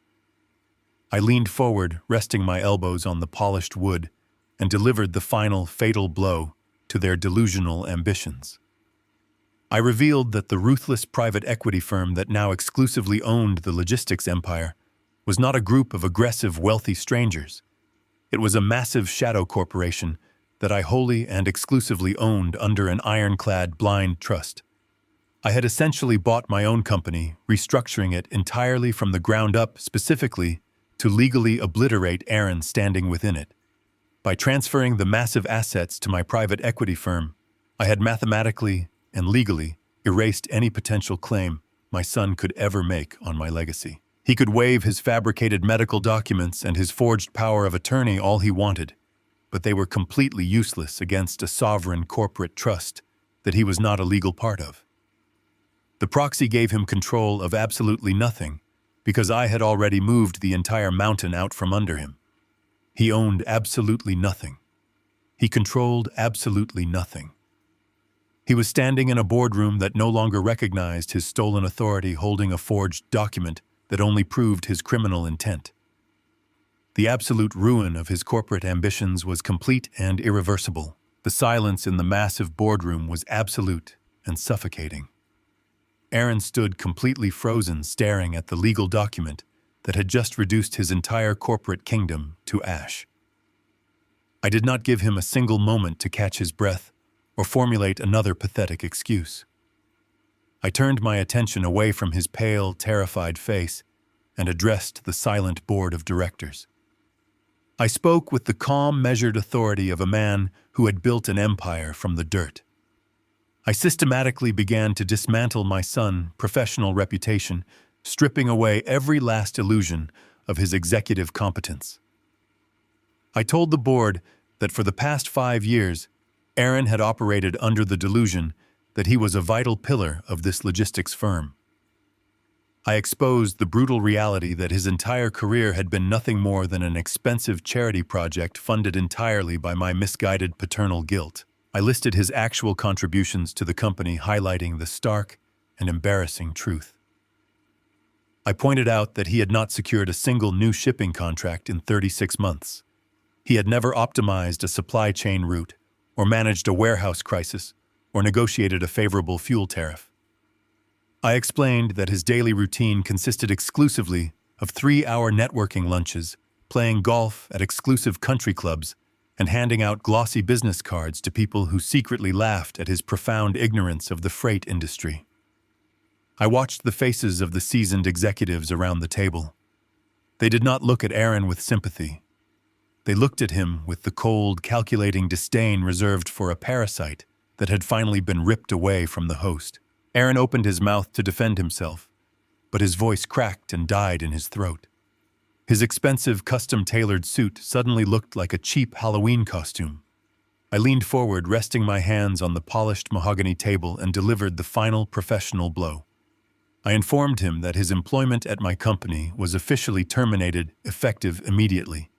I made it explicitly clear that he was not being laid off or offered a quiet resignation to save face. He was being fired for cause. I brought up the fraudulent $15,000 country club initiation fee that Valerie had secretly approved using his executive credentials. I stated loudly and clearly, so that every single board member could hear, that his termination was a direct result of documented corporate embezzlement and gross financial fraud. There would be absolutely no severance package. There would be no transitional health benefits, and absolutely no letters of recommendation. His corporate security badge had been digitally deactivated the moment he stepped off the elevator. While Aaron stood there gasping for air like a drowning man, a sudden and piercing shriek shattered the heavy tension in the boardroom. Valerie had slowly backed away from the table during my speech, retreating toward the massive floor-to-ceiling glass windows that overlooked the corporate parking lot. She had been staring blankly down at the sprawling city below when something in the executive vehicle reserved section caught her eye. She pressed her hands frantically against the thick glass, her perfectly manicured nails scraping against the surface. She began to scream, her voice shrill and completely devoid of any high society elegance. Down in the concrete lot, a heavy industrial tow truck had bypassed the security gates and backed directly into Aaron-reserved parking space. 2 men in bright reflective vests had already attached thick steel chains to the front axle of Valerie-prized imported luxury sport utility vehicle. It was the exact same vehicle she had used to parade around her elite suburban neighborhood, acting like a billionaire socialite. She pounded her fists against the window, demanding that someone call down to the security desk and stop the thieves from stealing her car. She wailed that her expensive designer gym bags and exclusive makeup collections were still sitting in the back seat. I did not even bother to look out the window. I calmly informed her that the men in the parking lot were not thieves. They were certified repossession agents legally authorized by my wealth management firm to seize the asset. I reminded her that the lease for that vehicle was paid entirely through my private accounts, and since those accounts were now permanently frozen, the dealership was simply reclaiming their unpaid property. I watched Valerie completely unravel. The sophisticated and condescending woman who had cheerfully mocked me for missing my grandson graduation party was now sobbing uncontrollably over a piece of leased metal. Her entire identity was tied to things she did not actually own, and she was watching her fabricated status be towed away in broad daylight. Aaron tried to rush over to comfort his hysterical wife, but his path was suddenly blocked. The heavy frosted glass doors of the boardroom swung open with a smooth, deliberate motion. Wallace Kemp stepped into the room. My fiercely loyal wealth manager did not look like a man bringing comfort. He looked like the grim reaper of the financial world, carrying a thick, certified manila envelope in his right hand. He walked past the silent board of directors, his polished shoes making soft, rhythmic sounds on the carpet, until he stood directly in front of my disgraced son. The atmosphere in the room instantly shifted from a brutal corporate firing to something far more dangerous and permanent. Wallace did not offer a polite greeting. He simply extended his arm and pressed the heavy envelope directly into Aaron's shaking chest. Aaron reflexively took the package, his eyes darting between Wallace and me with absolute terror. He asked what this was, his voice barely a terrified whisper. Wallace looked at him with eyes devoid of any human warmth, and explained the contents with lethal precision. He announced that it was a formal and expedited tax liability notice. He told Aaron that the game of playing a wealthy absentee landlord had officially come to an end. Wallace meticulously detailed the catastrophic financial trap Aaron had blindly walked into. He explained that my son had been collecting exactly $4,000 in pure untraceable cash every single month from the desperate college students illegally subletting the suburban house. Aaron had pocketed that cash for 2 entire years without ever declaring a single cent of it on his federal or state income taxes. Furthermore, the $15,000 embezzled for the country club membership and the tens of thousands of dollars in falsified corporate expenses were all legally classified as undeclared illicit income. The blood drained from Aaron's face so completely, he looked as though he might pass out on the boardroom floor. Wallace continued his relentless verbal assault, outlining the sheer magnitude of the impending destruction. He informed my son that my private accounting firm had legally and ethically reported the unexplainable financial discrepancies directly to the Internal Revenue Service to protect my own corporate liability. The federal government does not ignore massive amounts of undeclared cash flowing out of illegal commercial boarding houses. They do not turn a blind eye to documented corporate theft. Wallace stepped closer to Aaron, lowering his voice to a tone that echoed through the quiet room like a death sentence. He explained that Aaron owed hundreds of thousands of dollars in back taxes, aggressive federal penalties, and compounding interest. His personal bank accounts, if they held any remaining funds, would be frozen by the government. His passport would be flagged. Every single financial move he had made over the past 5 years was about to be put under a federal microscope. Wallace delivered the final devastating parameter of the situation. He told Aaron that the Internal Revenue Service had expedited his case file due to the overwhelming evidence of fraud. My son and his wife had exactly 48 hours before the forensic federal audits officially commenced. Aaron dropped the manila envelope onto the floor, his legs finally giving way. He slumped into one of the empty leather chairs, burying his face in his trembling hands. He was no longer a wealthy executive or a clever manipulator. He was a completely broken and ruined man facing the terrifying reality of federal prison. Valerie stood by the window watching her car disappear into the city traffic, her sobs echoing pathetically across the long mahogany table. I remained seated in my heavy executive chair, surveying the absolute wreckage of their lives. I had systematically dismantled their careers, their status, their transportation, and their freedom. They had tried to lock me away in a mental institution, to steal my wealth, and in return, I had locked them inside a financial and legal nightmare from which they would never escape. The lesson was brutal and complete, but the final reckoning at my own front gates was still yet to come. Exactly 14 days had passed since the bright Saturday morning I stood in my sunlit kitchen, holding a vintage watch meant for my grandson. Now the sky over my estate was the color of bruised iron. A violent and relentless thunderstorm was battering the region, tearing leaves from the ancient oak trees and turning the sprawling lawns into marshland.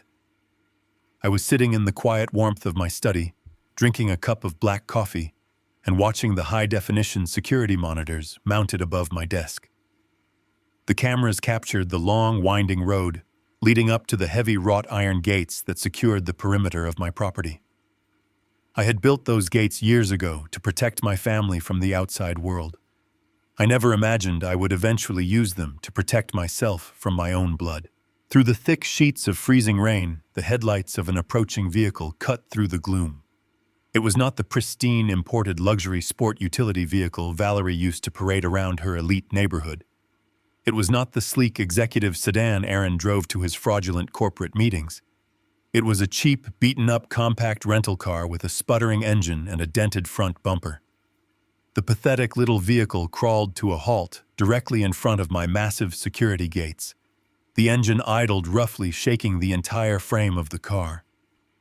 The dark-tinted windows of my security cameras provided a crystal-clear view of the absolute devastation that had befallen my son and his wife. The driver's side door creaked open, and Aaron stepped out into the torrential downpour. He was followed immediately by Valerie, who stumbled out of the passenger side. They did not have an umbrella. They did not have the arrogant swagger of corporate royalty or the smug confidence of untouchable elites. They looked absolutely decimated. Aaron was wearing a wrinkled gray sweater and soaked trousers that clung to his shivering legs. Valerie had her arms wrapped tightly around her chest, shaking violently as the freezing rain plastered her hair against her pale face. The expensive designer clothes they had clung to were completely ruined by the mud and the harsh weather. They stumbled through the deep puddles toward the stone pillar that housed the security intercom system, looking like survivors of a shipwreck. I leaned forward in my heavy leather chair and unmuted the external audio feed. The sound of the pounding rain filled my study, followed by the frantic buzzing of the intercom. Aaron was smashing his palm against the call button over and over again in a rhythm of pure panic. His voice came through the speaker, cracked and desperate, and completely stripped of its usual polished executive pride. He was openly crying. He begged me to answer the gate. He shouted into the microphone that they had absolutely nowhere else to go and no one else to turn to. The federal auditors had moved with terrifying and ruthless speed, freezing every single bank account tied to their names.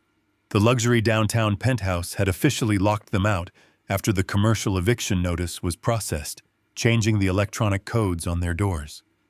They were completely bankrupt, facing imminent federal indictment, and sleeping in a rented economy car that they could barely afford to refuel. Valerie pushed her way to the intercom, shoving Aaron slightly to the side. Her voice was shrill and vibrating with an animalistic panic. She sobbed directly into the speaker, pleading for sanctuary. She had completely abandoned the vicious and venomous threats she had hurled at me just days prior.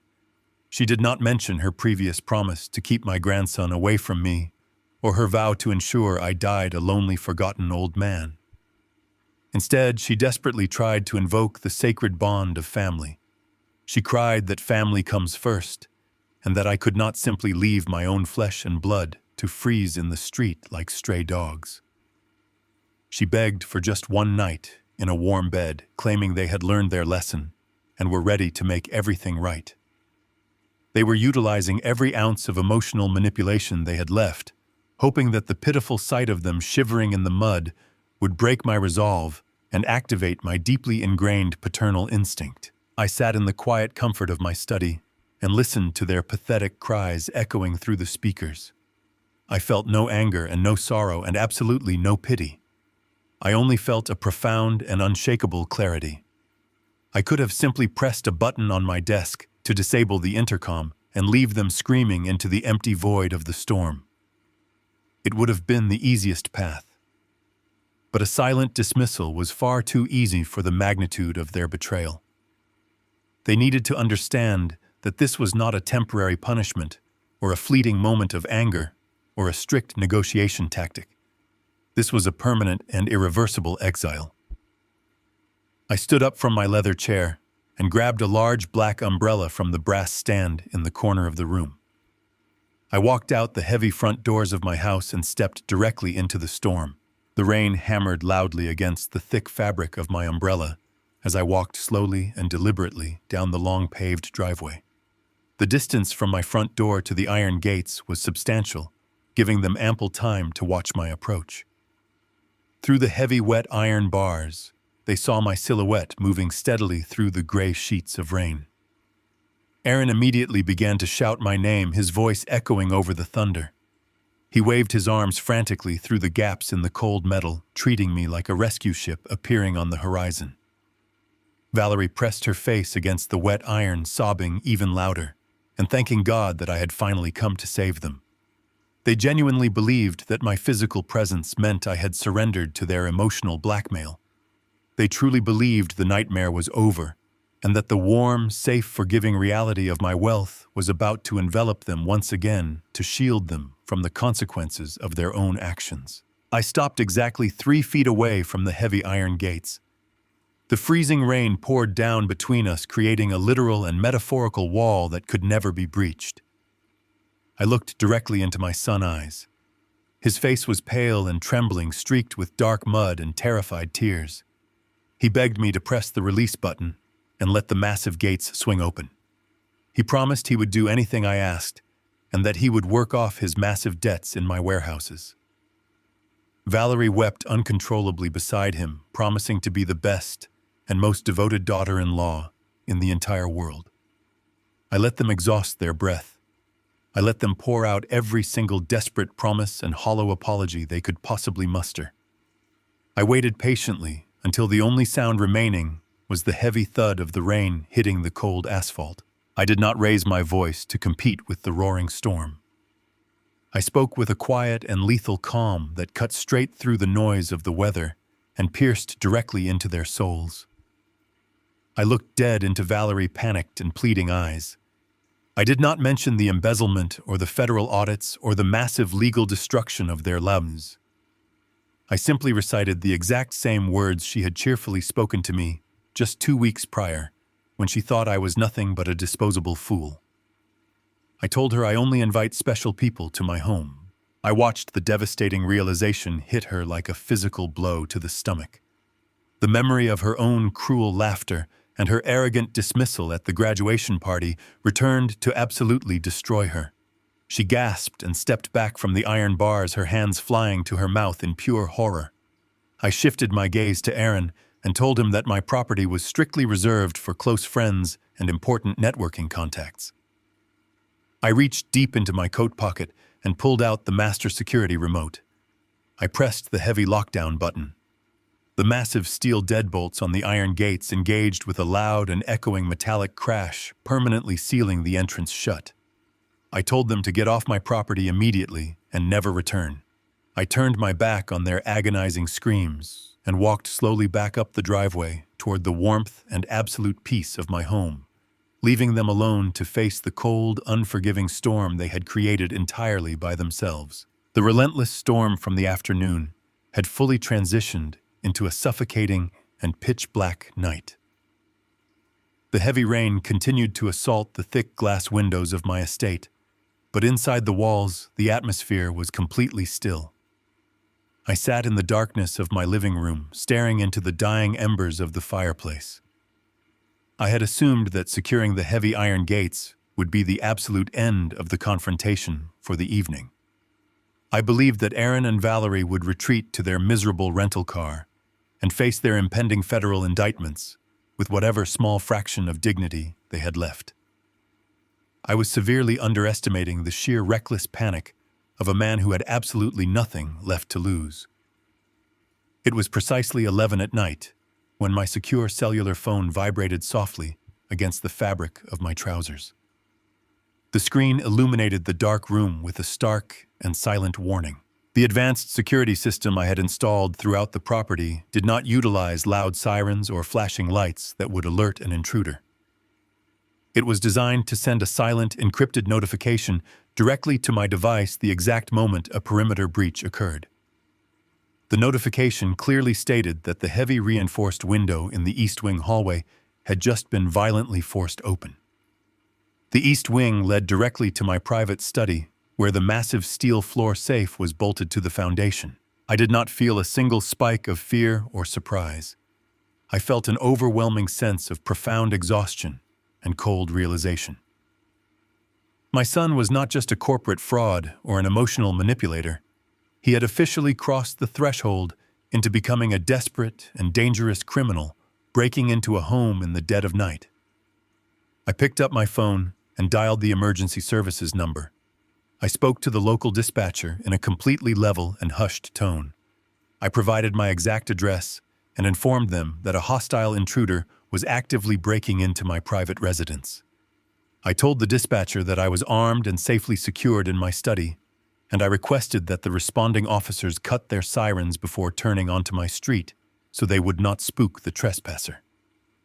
I left the phone line completely open, placing the device face down on my large mahogany desk so the dispatcher could record every single sound that was about to occur. I sat back in my heavy leather executive chair, perfectly enveloped in the pitch-black shadows of the study. I did not turn on a single lamp. I simply waited in the suffocating silence, listening to the faint and frantic sounds of wet shoes squeaking against the polished hardwood floors in the adjacent hallway. The heavy wooden door to my study slowly creaked open. A thin beam of shaky light from a handheld flashlight pierced through the darkness, sweeping erratically across the bookshelves and the Persian rug. The beam finally settled on the massive steel safe built directly into the corner wall. Aaron stepped into the room breathing heavily and smelling strongly of wet earth and cheap rental car exhaust. He was completely soaked to the bone, shivering violently in his ruined gray sweater. He moved with the frantic and uncoordinated energy of a trapped animal. He was not looking for petty cash or expensive electronics. He knew exactly what was inside that specific safe.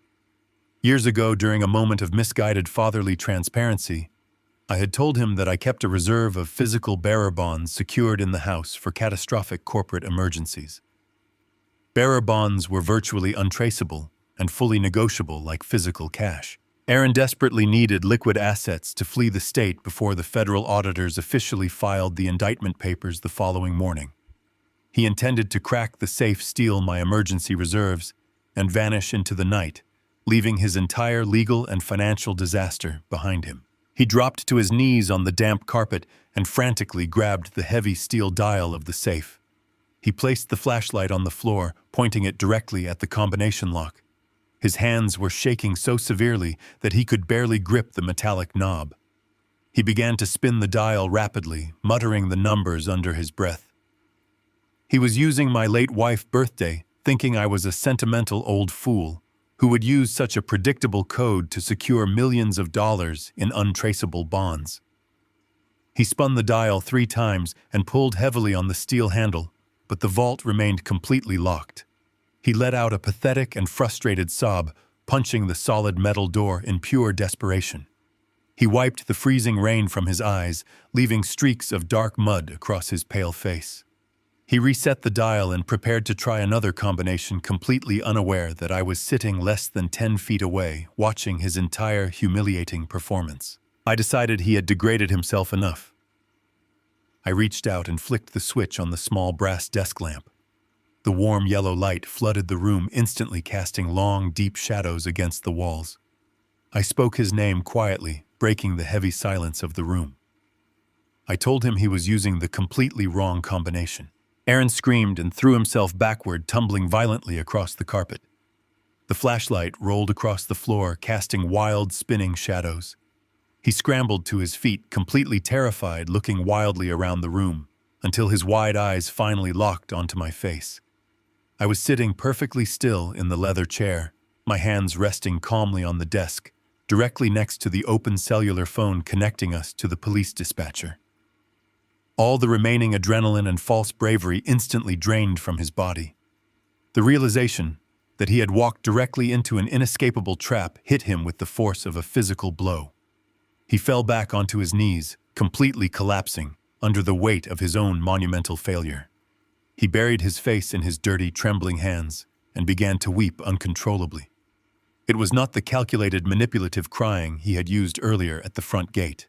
This was the raw, ugly, and guttural sobbing of a man who suddenly realized that his entire life was completely and permanently over. He knew the police were coming, and he knew there was absolutely no escape from the federal charges waiting for him. He crawled forward on his knees, stopping just a few feet away from my desk. He looked up at me with a face twisted in absolute terror and began to beg for a final chance. He did not ask for the bearer bonds anymore. He simply begged me to let him walk out the back door and disappear before the authorities arrived. I did not move a single muscle. I looked at him with cold, unyielding eyes and asked him why I should ever show mercy to a man who had forged my signature and tried to steal my entire company. Aaron desperately lunged for the only defense he thought he had left. He threw his wife completely under the bus. He cried out that the entire fraudulent scheme was never his idea. He swore frantically that Valerie was the one who forced him to illegally sublet the suburban house. He blamed her entirely for the fake country club membership and the stolen corporate funds. He claimed that she was a greedy, demanding monster who constantly threatened to leave him if he did not provide her with a billionaire lifestyle. He begged me to believe that he was just a weak and cowardly husband who had been manipulated by a vicious and ambitious woman. He cried that Valerie had forced him to break into the house tonight while she waited safely in the getaway car out on the main road. He continued to pour out his pathetic confessions, detailing every single way Valerie had supposedly orchestrated the destruction of my property and the theft of my money. He painted himself as a tragic victim entirely desperate to save his own skin by destroying hers. He claimed the fake tech startup was entirely her idea to impress her wealthy socialite friends, and that he had only forged my signature because she threatened to take his son away. As he sobbed his pathetic excuses into the quiet room, a faint metallic voice suddenly cut through the air. The sound did not come from my phone. It came from Aaron's own jacket pocket.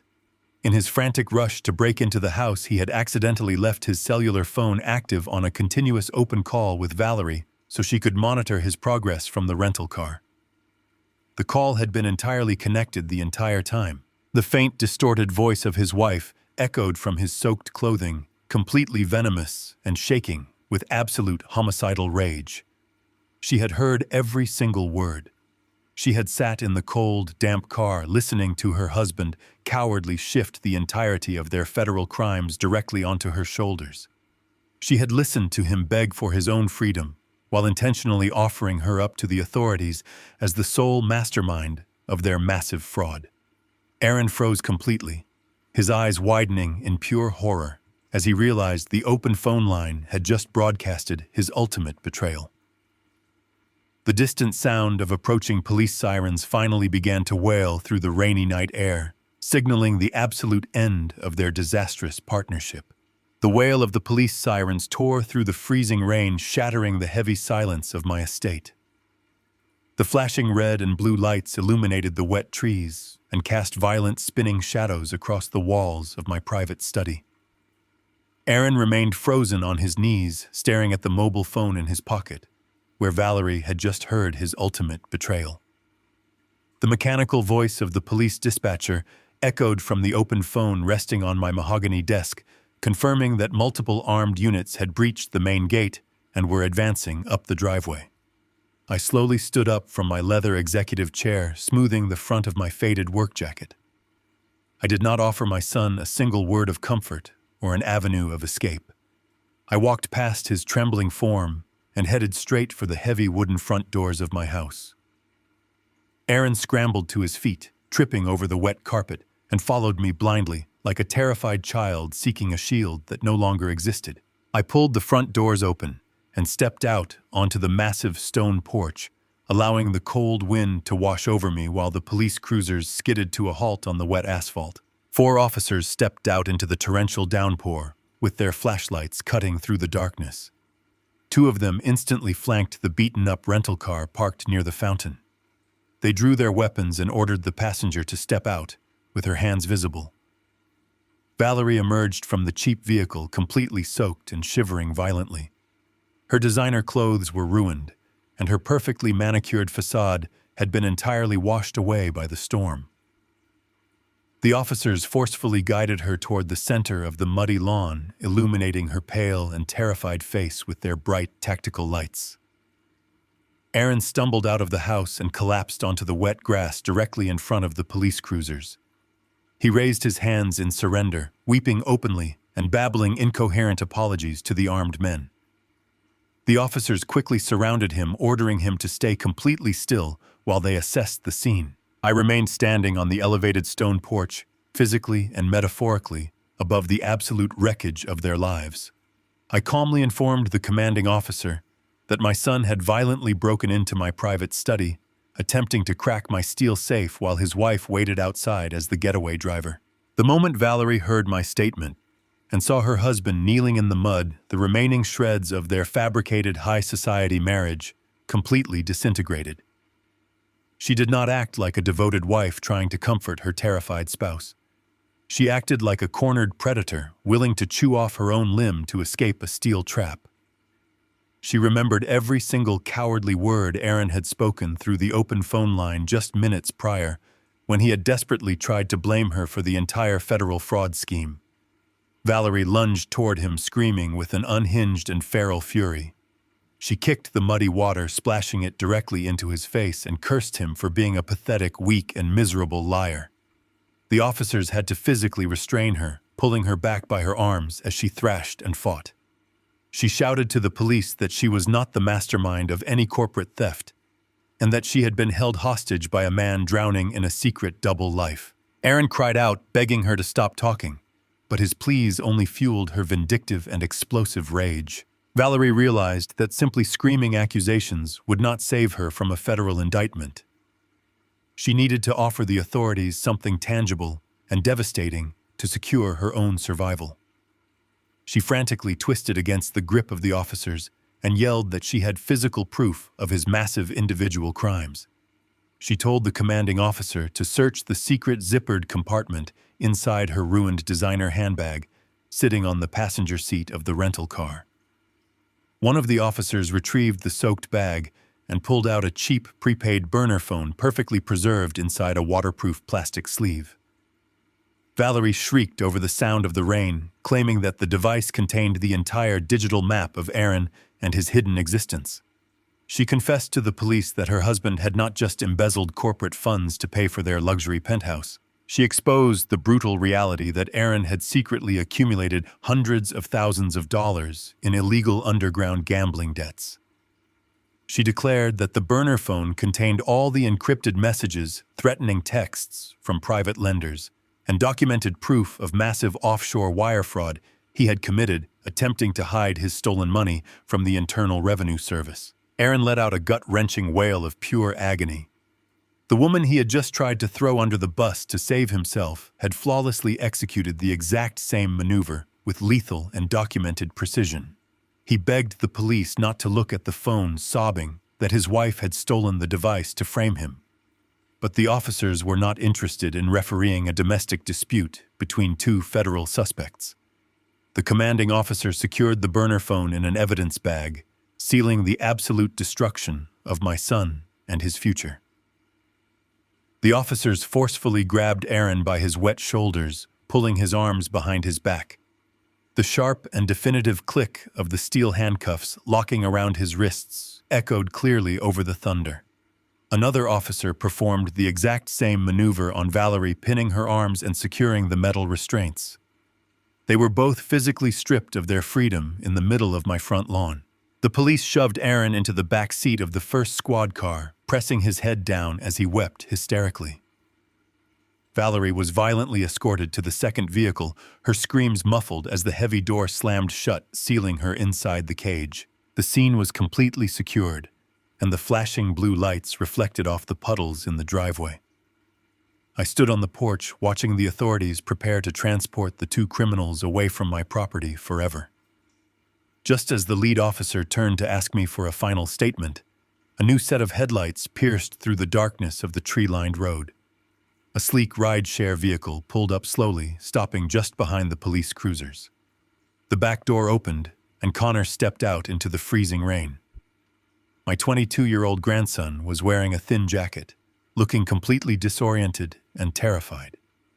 He had likely been called by his mother earlier in the night, when they were desperately searching for a place to hide, and he had rushed to the estate expecting to find them negotiating a peaceful family bailout.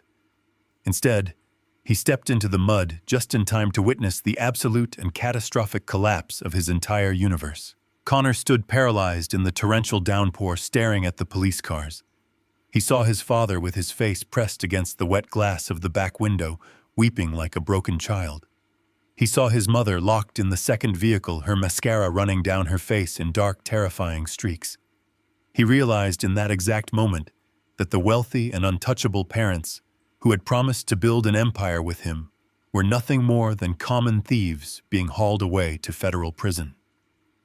The police cruisers slowly accelerated down the long driveway, their tires splashing muddy water onto Connor and his expensive leather shoes. The vehicles disappeared through the open iron gates, leaving my grandson standing completely alone in the freezing storm. He had demanded $1 million trust fund earlier that afternoon, believing he was entitled to the world. Now he was left standing on my lawn with absolutely nothing. No luxury apartment, No wealthy parents, no stolen inheritance, and no shelter from the cold reality of the life he had chosen. I remained on the dry and elevated stone porch, looking down at the broken young man. The storm raged on completely, washing away the toxic rot that had infected my family, leaving me standing in the absolute and unforgiving peace of my own making. The morning sun broke through the heavy gray clouds, casting long, pale shadows across the wet grass of my estate. The violent storm that had washed away the toxic rot of my family had finally passed, leaving behind a crisp and biting cold air. I stood in my kitchen, listening to the quiet hum of the refrigerator. I poured myself a single cup of black coffee and turned around to look at the young man sitting at my granite island. Connor had not moved from that spot for the past 8 hours. After the police cruisers disappeared into the darkness, taking his parents to federal holding cells, I had allowed him to step inside out of the freezing rain. I did not offer him a warm bath or a change of clothes. I simply pointed to the wooden stool and told him to sit.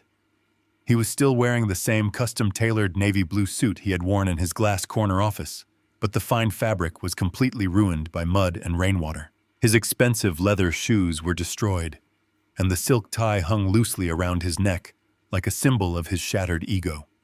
He looked absolutely pathetic. He was no longer the arrogant junior executive demanding $1 million trust fund. He was a completely humbled and humiliated child who had just watched his entire fabricated universe burn to the ground. The reality of his absolute poverty had finally settled deep into his bones. He stared down at his trembling hands, afraid to make direct eye contact with me. When he finally spoke, his voice was nothing more than a fragile and broken whisper. He told me that he had tried to use his credit cards to book a hotel room, but every single account had been frozen by the federal authorities investigating his parents. He admitted that he had absolutely zero cash of his own because he had spent his entire first paycheck on expensive dinners to impress his fake networking friends. He looked up at me with red, bloodshot eyes and swallowed hard. He asked me if he could stay in one of the 6 empty guest bedrooms in my house. He begged for just a soft bed and a warm shower, promising he would stay completely out of my way and never ask for anything else.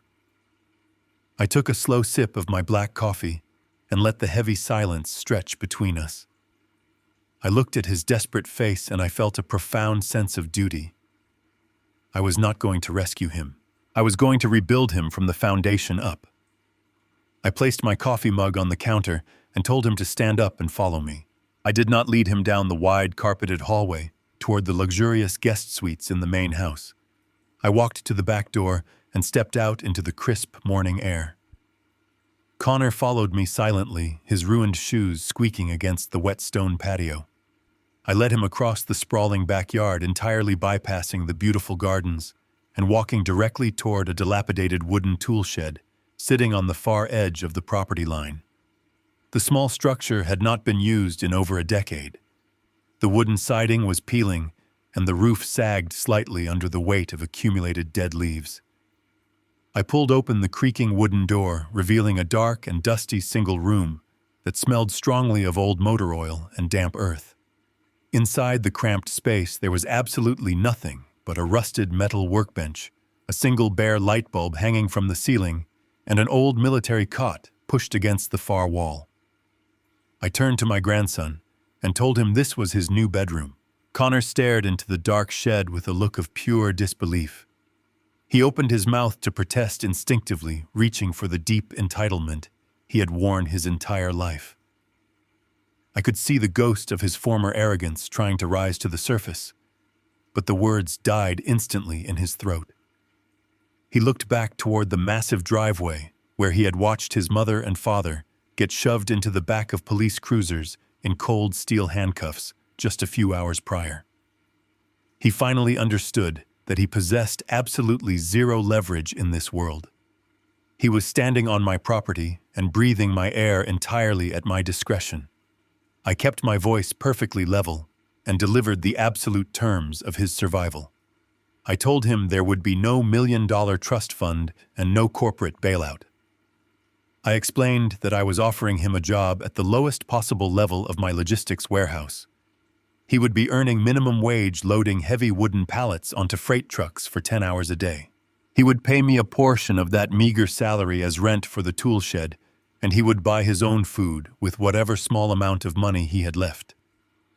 I made it explicitly clear that if he complained even once or failed to show up for a single shift, he would be permanently removed from the property and left to wander the city streets entirely on his own. I watched the internal struggle play out across his young face. I saw the very last remnants of his toxic ego desperately trying to survive the crushing blow to his pride. But the sheer magnitude of his parents' absolute ruin had successfully broken the generational curse of entitlement. Connor slowly reached up and untied the ruined silk tie from around his neck. He tossed the expensive piece of fabric directly into a muddy puddle near the door of the shed. He looked me straight in the eyes and nodded his head in silent and total acceptance. He walked past me into the dusty shed and sat down on the hard military cot, officially surrendering to the brutal reality of honest labor. I closed the heavy wooden door of the shed, leaving him alone to contemplate his new existence, and walked back toward the warmth of my house. I had successfully initiated the complete reconstruction of my grandson character. I genuinely believed the hardest part of the battle was finally over, but the consequences of my son's reckless actions were not done bleeding into my life. The moment I stepped through the back door, my secure mobile phone began to vibrate violently against the kitchen counter. I picked it up and saw Wallace Kemp calling. I answered the device expecting to hear a routine legal update on the processing of Aaron and Valerie. Instead, Wallace delivered a sharp and urgent warning that instantly shattered the quiet morning peace. He informed me that the sweeping federal arrests had not gone unnoticed by the outside world. The dramatic police raid on the wealthy suburban couple, combined with the sudden massive corporate restructuring of my logistics empire, had caught the attention of aggressive local financial journalists. Wallace explained that ambitious reporters had somehow connected the dots between Aaron's massive commercial fraud lawsuit, his illegal underground gambling debts, and the private equity buyout I had orchestrated to erase his shares. The local media was actively preparing to run a massive front-page exposé detailing the spectacular and humiliating downfall of my son. Wallace warned me that several news vans and independent reporters were already deploying across the city, aggressively hunting for comments and photographs. They were desperately trying to uncover the hidden identity of the silent corporate titan who had orchestrated the sudden and ruthless destruction of a prominent executive family. My intense desire for complete privacy and isolation was under direct and immediate threat. The reporters were sniffing around the public property records, attempting to locate my secluded estate and connect my name to the unfolding federal scandal. Wallace advised me that they were likely planning to ambush the gates of my property, hoping to capture footage of the wealthy father who had coldly handed his own son over to the authorities. I listened to Wallace deliver the escalating threat with a cold and calculating focus. I had spent 40 years meticulously shielding my personal life from the toxic glare of the public eye. I had guarded my privacy with the same ruthless dedication I used to build my business. I was not going to allow a swarm of opportunistic journalists to invade my sanctuary and exploit the painful destruction of my family for cheap entertainment. I instructed Wallace to immediately deploy our most aggressive corporate media lawyers. I told him to prepare a barrage of cease and desist orders and to activate the private security teams to establish a hard physical perimeter around the entire estate. I hung up the phone and looked out the kitchen window toward the heavy iron gates at the end of the long driveway. The internal family war had been decisively won, but a new external battle was rapidly approaching my doorstep. I poured myself another cup of strong black coffee and prepared to defend my newly reclaimed peace against the vultures gathering on the horizon. 6 months had passed since the violent storm washed the rot from my property. The relentless swarm of local journalists had been completely neutralized by Wallace and his aggressive team of corporate attorneys. The reporters tried to dig into my private life, but they found nothing except an impenetrable wall of blind trusts and sovereign protections. My estate remained a fortress, and my anonymity was perfectly preserved. The changing of the seasons brought a harsh winter to the city, but inside my warm study I felt nothing but absolute clarity. I sat in my heavy leather chair and pressed the button on the remote to turn on the television. The local news station was running their evening broadcast, and the lead story was exactly what I had been waiting to see. The news anchor looked serious as she detailed the final judicial sentencing of a prominent local executive and his suburban socialite wife. Aaron and Valerie had officially reached the end of their desperate legal road. The federal prosecutors did not offer them a single ounce of leniency. The broadcast outlined the staggering magnitude of their crimes. They detailed the corporate embezzlement, the massive tax evasion, and the illegal commercial boarding house that had ultimately triggered their downfall. The news anchor confirmed that Aaron and Valerie had been formally convicted on multiple federal fraud charges. Their entire fabricated life had been completely liquidated by the government to pay off their monumental debts. They were entirely bankrupt. The judge had sentenced them both to significant time in a federal penitentiary.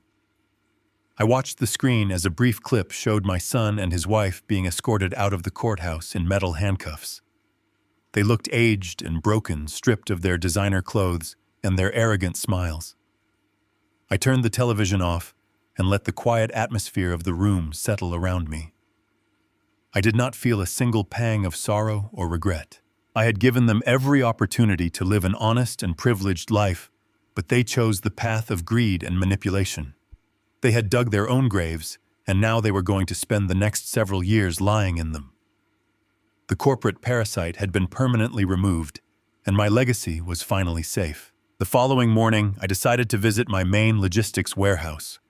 I put on my faded work jacket and drove my heavy truck into the city.